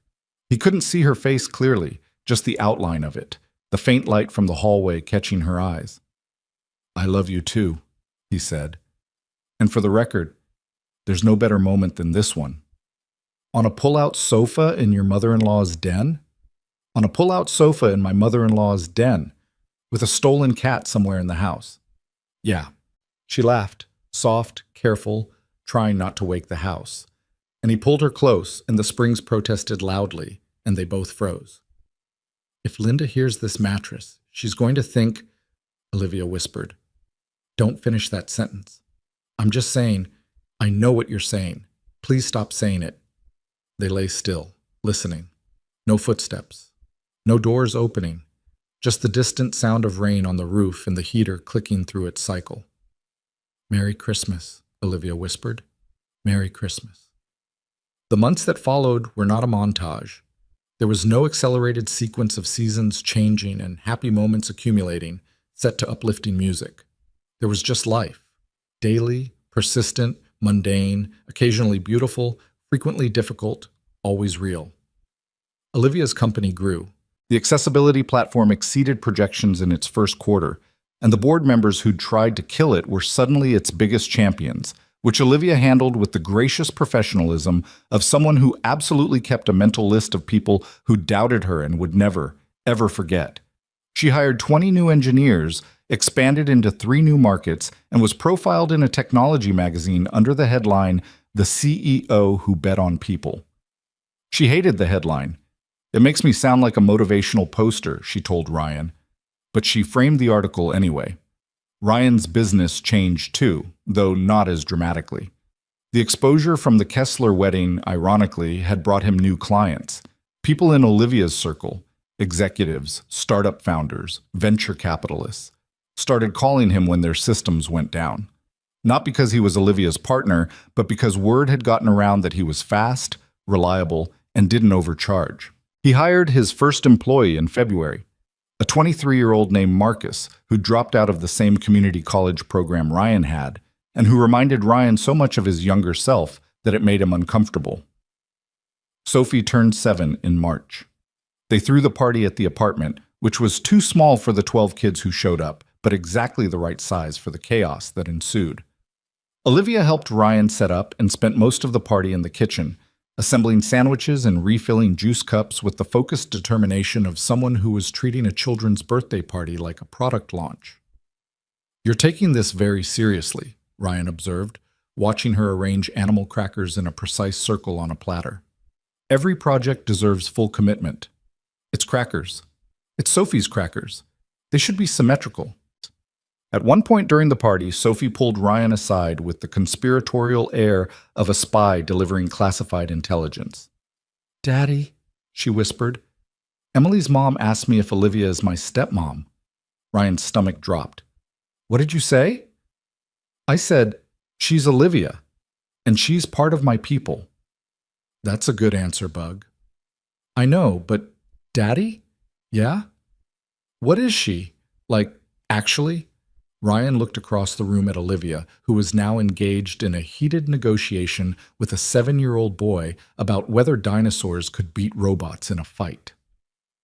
"She's someone who loves us," Ryan said, "and someone we love, that's what she is." Sophie considered this with the gravity of a philosopher evaluating a theorem. "Okay," she said, "but if she ever wants to be my stepmom, she has to ask me first." "Noted.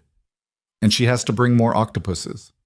"I'll pass that along." Spring came, and with it the kind of Seattle day that makes residents forget about the 9 months of gray that precede it. Blue sky, clean air, the mountains visible in the distance like a postcard someone had forgotten to send. Ryan took Sophie and Olivia to Cary Park on a Saturday afternoon, the viewpoint he'd once told Olivia she needed to see at sunset. They sat on the grass, Sophie between them, watching the city spread out below. The Space Needle, the waterfront, the ferries crossing the Sound like slow-moving thoughts. Mount Rainier floating above it all. Improbable and massive, the kind of thing you could see every day and still not quite believe. Sophie was drawing. She'd brought her colored pencils, the ones Olivia had given her, and was working on something with the intense concentration she reserved for art. "What are you making, Bug?" Ryan asked. "It's a surprise. Don't look." They sat in the sun and waited. Olivia leaned her head against Ryan's shoulder, and he put his arm around her, and they watched the light move across the water. It was the kind of moment that didn't feel like a moment while it was happening. Just a Saturday, just a park, just the three of them doing nothing in particular. "Done," Sophie announced. She held up the drawing. It was a picture of 3 people standing in front of a house. Not the apartment on Rainier Avenue, but a house with a real yard and a tree and a door that was painted red. Above the people in Sophie's careful, uneven handwriting, she had written, "My family." Ryan stared at the drawing. Then he looked at Olivia, who was staring at it too. The 3 figures were clearly identifiable. The tall one was Ryan, drawn with disproportionately large hands because, as Sophie had once explained, "You fix things with your hands, Daddy, so they should be big." The medium one was Olivia, wearing a tiny blazer and holding what appeared to be a phone, because Sophie had never known Olivia without a phone in her hand. And the small one was Sophie herself, standing between them, holding both their hands. "That's us," Sophie said, as if it were obvious, as if it were the simplest thing in the world. Olivia's face did something that Ryan had never seen before. It crumpled. Not with sadness, with the overwhelming, unbearable weight of being loved by a child. Her eyes filled and spilled over, and she didn't wipe the tears away. She just looked at the drawing, and at Sophie, and at the family that this 7-year-old had decided existed, not because anyone had told her it did, but because she felt it. "Can I keep this?" Olivia asked, her voice barely steady. "It's for you," Sophie said, "for your office, because you said your office doesn't have personality." Olivia pulled Sophie into a hug so sudden and fierce that Sophie yelped, then giggled, then hugged her back. Ryan watched them. 2 people he loved, holding each other on a hill overlooking the city where everything had started. A server crash. A bookstore. A question at a wedding that was meant to diminish them and instead became the moment they declared themselves. He thought about what it meant to build a family. Not the first time, so the first time with Jenna had felt like the most natural thing in the world. They were young and confident and certain that love was enough because they hadn't yet learned that it wasn't. The second time was different. The second time you built with your eyes open. You saw every crack, every fault line, every place where the foundation might give way. And you built anyway. Not because you were naive, but because you'd learned that the alternative, the building nothing, risking nothing, keeping your heart in a locked room, was its own kind of death. Olivia pulled back from Sophie and looked at Ryan over their daughter's head. Not his biological daughter, not his late wife's daughter, their daughter, because family wasn't determined by biology or law or convention. It was determined by who showed up, who kept showing up, who chose to love a child that wasn't theirs, and a man who came with grief and a broken toaster, and an apartment that was too small, and a car that made funny noises above 60. "What are you thinking?" Olivia asked him. "I'm thinking about how wrong Victor Crane was." "Victor Crane from the wedding?" "He said we were unexpected, like that was a problem. Like being unexpected meant we didn't make sense." "We don't make sense." "No, but we make a family." Olivia smiled. The real smile. The one he'd seen for the first time in her glass office on the 14th floor. The one that changed her entire face. "Yeah," she said. "We do." Sophie tugged on Ryan's sleeve. "Daddy?" "Yeah, Bug? Can we get ice cream? It's barely April." "So?" "So it's not exactly ice cream weather." "Olivia, is it ice cream weather?" Olivia pretended to consider the question seriously. "I think the data supports ice cream." "The data," Ryan repeated. "I'm a CEO. I make data-driven decisions." "You're ganging up on me." "We're collaborating," Olivia corrected. "There's a difference." Sophie was already on her feet, pulling Ryan's arm with both hands. "Come on, Daddy. The data says yes." They walked down the hill together, the three of them, Sophie between Ryan and Olivia, holding both their hands. The city spread below them, alive and noisy and indifferent, the way cities are, full of people carrying their own complicated lives through ordinary days, making choices that felt small in the moment and enormous in retrospect. At the bottom of the hill, there was an ice cream shop that Ryan had been going to since before Sophie was born. It was small and always slightly too warm inside, and the woman behind the counter knew Sophie by name. "2 scoops?" the woman asked Sophie. "3, Sophie said. "2, Ryan said. 2.5, Olivia offered. "That's not a thing," Ryan said. "I'll make it a thing," the woman behind the counter said, already scooping. They sat outside on a bench that was too small for 3 people, eating ice cream that was too cold for April. And Sophie got chocolate on her overalls and Olivia got vanilla on her sleeve, and Ryan sat between them, holding a cone that was melting faster than he could eat it. And he was happy. Not the complicated, qualified, asterisked happiness that he'd gotten used to, the kind where you're happy but also tired, happy but also worried, happy but also waiting for the other shoe to drop, just happy, unmodified. The kind of happy that exists for exactly as long as it exists and doesn't apologize for itself. It wouldn't last forever. He knew that. Olivia would have bad weeks. Sophie would have bad days. The business would struggle. The car would eventually break down for real. There would be fights about phones and schedules and burnt toast and all the small grinding frictions of a life shared between imperfect people. But that was the whole point, wasn't it? The whole point of everything he'd learned in the last 3 years. From grief, from loneliness, from standing in front of a room full of strangers and telling the truth about who he was. The point was never that love made things easy. The point was that love made things worth it. Worth the mess, worth the risk, worth the terrible pull-out sofa and the too small apartment and the questions from people who didn't understand. Sophie finished her ice cream and wiped her hands on Ryan's jacket, which she'd been using as a napkin for approximately 5 years. "Daddy?" "Yeah, Bug? I want to go home." "Okay, let's go home." The 3 of them walked back to the car.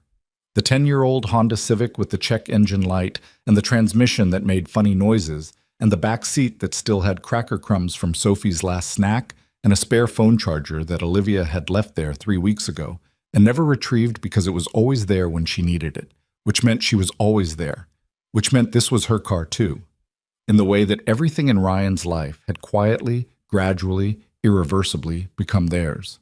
He drove them home through the late afternoon traffic, Sophie singing in the back seat, Olivia beside him with her hand resting on his arm, the drawing of My Family tucked carefully in her bag.